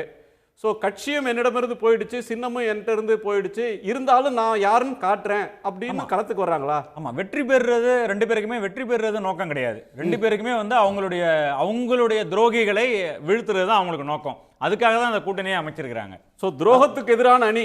இப்போ ஒவ்வொரு கூட்டணிக்கு ஒரு பேர் வச்சா மக்கள் நல கூட்டணி மாதிரி, தேசிய ஜனநாயக கூட்டணி மாதிரி, இந்த கூட்டணிக்கு பேரு துரோகத்தை வீழ்த்தும் கூட்டணின்னு அதை சொல்லி. ஓகே, இல்லை, அதாவது தொகுதிக்கு ஒரு 2000 வாக்குகளை பிரிக்க முடியும். இதுதான் தேர்தல் அரசியல் கணக்கு. ஆனால் இந்த டெவலப்மெண்ட்டை ஒரு நல்ல ஆரோக்கியமான விஷயமா தான் நான் பார்க்குறேன். என்னென்னா, ஒரு 5-6 வருஷமாக இந்த 10% இடஒதுக்கு அப்புறம் அந்த சமூகம் வந்து முக்குளத்து சமூகம் வன்னிய சமூகத்தை எதிராக இருக்குது அப்படிங்கலாம் சொல்லி இதெல்லாம் கட்டமைச்சு ஒரு பெரிய டிஸ்கஷன் தொடர்ந்து இருந்தது. இதனால அதிமுகவே ரெண்டா பிளந்து அப்படிலாம் போனிச்சு. ஒரு சமூக நல்லிணக்கம் வரும். ஒரு சமூகம் நிச்சயமா நீங்கள் எப்படி ஒரு விவாதம் எப்படி இருந்துச்சுன்னா, முக்குளத்தூர் வாக்கு எந்த பக்கம் போவோம், தென் தமிழ்நாட்டில் போனீங்கன்னா அது முக்குளத்தூர் வாக்கு தான் எல்லாம் முக்கியம், வட தமிழ்நாட்டில் வன்னியர் வாக்கு தான் முக்கியம் அப்படிங்கிற மாதிரியான எல்லாருக்கும் தான் சார் ஓட்டு இருக்கு, எல்லாருக்கும் தான் வாக்கு. அதுதான் சொல்றேன், அது எல்லாருக்கும் இருக்கு. அது பிரதான் மற்ற சமூகங்களை பின்னுக்கு தள்ளி விட்டு அகல பார்வை தான். என்னன்னா, எல்லா பிம்பமும் கட்டமைக்கப்பட்டது, 4 முனை 5 முனை அப்படியெல்லாம் கட்டமைக்கப்பட்டது. இன்னொன்று தேசிய கட்சியின் ஆதிக்கம் அப்படின்லாம். ஆனால் அதையெல்லாம் தாண்டி திமுக அதிமுகன்ற பைப்போலார் தான் இந்த எலெக்ஷன். திரைப்பட கவர்ச்சியோ இல்லை இந்த மாதிரி துரோக கவர்ச்சி தேர்தல் நேரத்தில் கட்சி ஆரம்பிக்குதோ இல்லை குடும்பத்தில் பழி வாங்கினாங்க அப்படின்ற மாதிரி கட்சி இது எதுவுமே நிற்காமல் மக்களுக்காக செய்த சாதனைகள் என்ன இல்ல சோதனைகள் என்ன, இதை திமுக திராவிட கட்சிகள் 2 திமுக அதிமுக இது 2 தான் அறுவடை பண்ற நிலைமையில தான் இந்த இடத்துல இருக்கும். கடைசியா இந்த 20 நாட்கள் போத்தீங்கன்னா இதுதான் முன்னாடி நிற்கும். இதுதான் தமிழ்நாட்டுக்கு ஒரு ஆக்கப்பூர்வமான அரசியல். மருத்துவர் ஐயாவும் போய் ஊரா சொல்லுவார்ல, அவரும் ஒரு போராட்ட குணம் உள்ளவர். அவரு தன்னோட பரப்புரையில தனக்கு என்ன அநீதி இழைக்கப்பட்டது, அவர் தமிழ்நாட்டுக்கு நல்லாட்சி வழங்குவோம், தமிழ்நாட்டில் பெரிய மாற்றத்தை கொண்டு வருவோம் அப்படின்லாம் அவங்க பெருசா சொல்லலை. அவங்களுடைய இதுவே வந்து துரோக அடையாளங்களை களைந்து மக்கள் நலனையும் தமிழகத்தின் சுயமரியாதை மற்றும் தன்னாட்சி மேம்படுத்துறது, சுயமரியாதையை மேம்படுத்துறோம்ன்றாங்க. தமிழ்நாட்டுடைய காலங்களில் இந்த மாதிரி துரோக அடையாளங்கள் நிறைய பேர் சொல்லியிருக்காங்க. சொல்லிட்டு அந்த கட்சியிலே போய் ஐக்கியமாயிட்டாங்க நிறைய பேர். இன்னைக்கு துரோகி நாளைக்கு நண்பன், அவ்வளவுதான். ஓகே, இது இருமுனை போட்டியா, மும்முனை போட்டியா, 4 முனை 5 முனையெல்லாம் மார்ச் 30 தேதிக்கு மேலும் தொடரும், பேசுவோம். ஏன்னா சார், விஜய் தன்னுடைய தனித்து போட்டின்னு நேற்றுக்கு அறிவிக்கிறதுக்கு முன்பு வரையிலும், முந்தா நாள் வரையிலும் அது வந்து இருமுனை போட்டி தான். அவர் ஒரு ஸ்டார் பவரோடு வர்றதுனால ஒரு மும்முனைன்னு வருது. எல்லா தொகுதியும் சீமான் வேட்பாளர் போகிறதுனால 4 முனை. இப்போ 200 சீட்டாவது இவங்க நிற்பாங்க, 5 முனை. இல்லை, அதாவது நண்பர் சொன்னார்ல 2005 அதெல்லாம் கிடையாது. நண்பர் எழில் சொன்னார் 1000 ஓட்டு அதிகபட்சம் இந்த 2 கட்சிகளுக்கு சேர்ந்து அவ்வளோதான் வாங்குவாங்க. இன்னும் கொஞ்சம் போனால் 1500 2000 ஒரு 2 லட்சம் ஓட்டு தான் ஒட்டு மொத்தமாக தமிழ்நாட்டில் இந்த புரட்சி மக்கள் முன்னேற்ற கழகமும் பாட்டாளி மக்கள் கட்சி எம்எல்ஏ இருக்காங்க சார் அந்த கட்சியில். 2 எம்எல்ஏ இருக்காங்க. அந்த ஜிகே மணி இருக்காரு, அருள் இருக்காரு, அவங்களே வந்து 50000 தொகுதியிலனா கூடுதலாக 10000 வரும். மற்ற எல்லா இடத்திலும் நீங்கள் என்ன வேணா நீங்கள் கூப்பாடு போட்டு ஒப்பாரி வைத்தாலும் இதுதான் கிடைக்கும். ஒன்று, ஏன்னா இன்னைக்கு யார் வரணும் யார் வரக்கூடாதுன்னு ஒரு தீர்மானம் இருக்கும். இதுல இன்னொரு முக்கியமான விஷயம், இந்த இஃப்தார் பார்ட்டியில் போய் தனித்து போட்டின்னு சொன்னார் தெரியுமா? 10 நாள் கழிச்சு 10 நாள் வரை என்டிஏ கூட்டணியில் அவர் வருவார்னு சொன்ன பிறகு அதற்கு மறுப்பே சொல்லாதவர் இஃப்தாரில் போய் சொன்னார் தெரியுமா? அது மாதிரி ஒரு மோசடியான நடிப்பு உலகத்தில் இல்லை. காரணம், திமுகவுடன் தாவேக கூட்டணி அமைக்கிறதுன்னு யாராவது கட்டமைத்திருந்தால் மறுநாளே வந்து அறிக்கை வந்திருக்கும். அதை ரசிச்சார் என்டிஏ கூட்டணியில் விஜய், தாவேகன் ரசிச்சார். அதனால தான் சார் மார்க்கெட் வேல்யூ வருது இல்லை சார். தன்னை பத்தி பேசிக் கொண்டிருப்பதே ஒரு அரசியல்வாதி விரும்புவாங்க சார். நல்லதோ கெட்டதோ நான் பேசு பொருளாக இருக்கணும், அரசியல் அதுதான் மூலதனம். அதாங்க. இல்லைங்க, சினிமாவில் கிசு மூலமாக வாழ்வது என்பது வேறு, அரசியலில் கிசுமா வாழ ஆசைப்படுவது ரொம்ப கொடுமை. நன்றி, உங்க எல்லோருக்கும் நன்றி. உடனுக்குடன் செய்திகளை தெரிந்து கொள்ள சன் நியூஸ் பெல் ஐகானை கிளிக் பண்ணுங்க.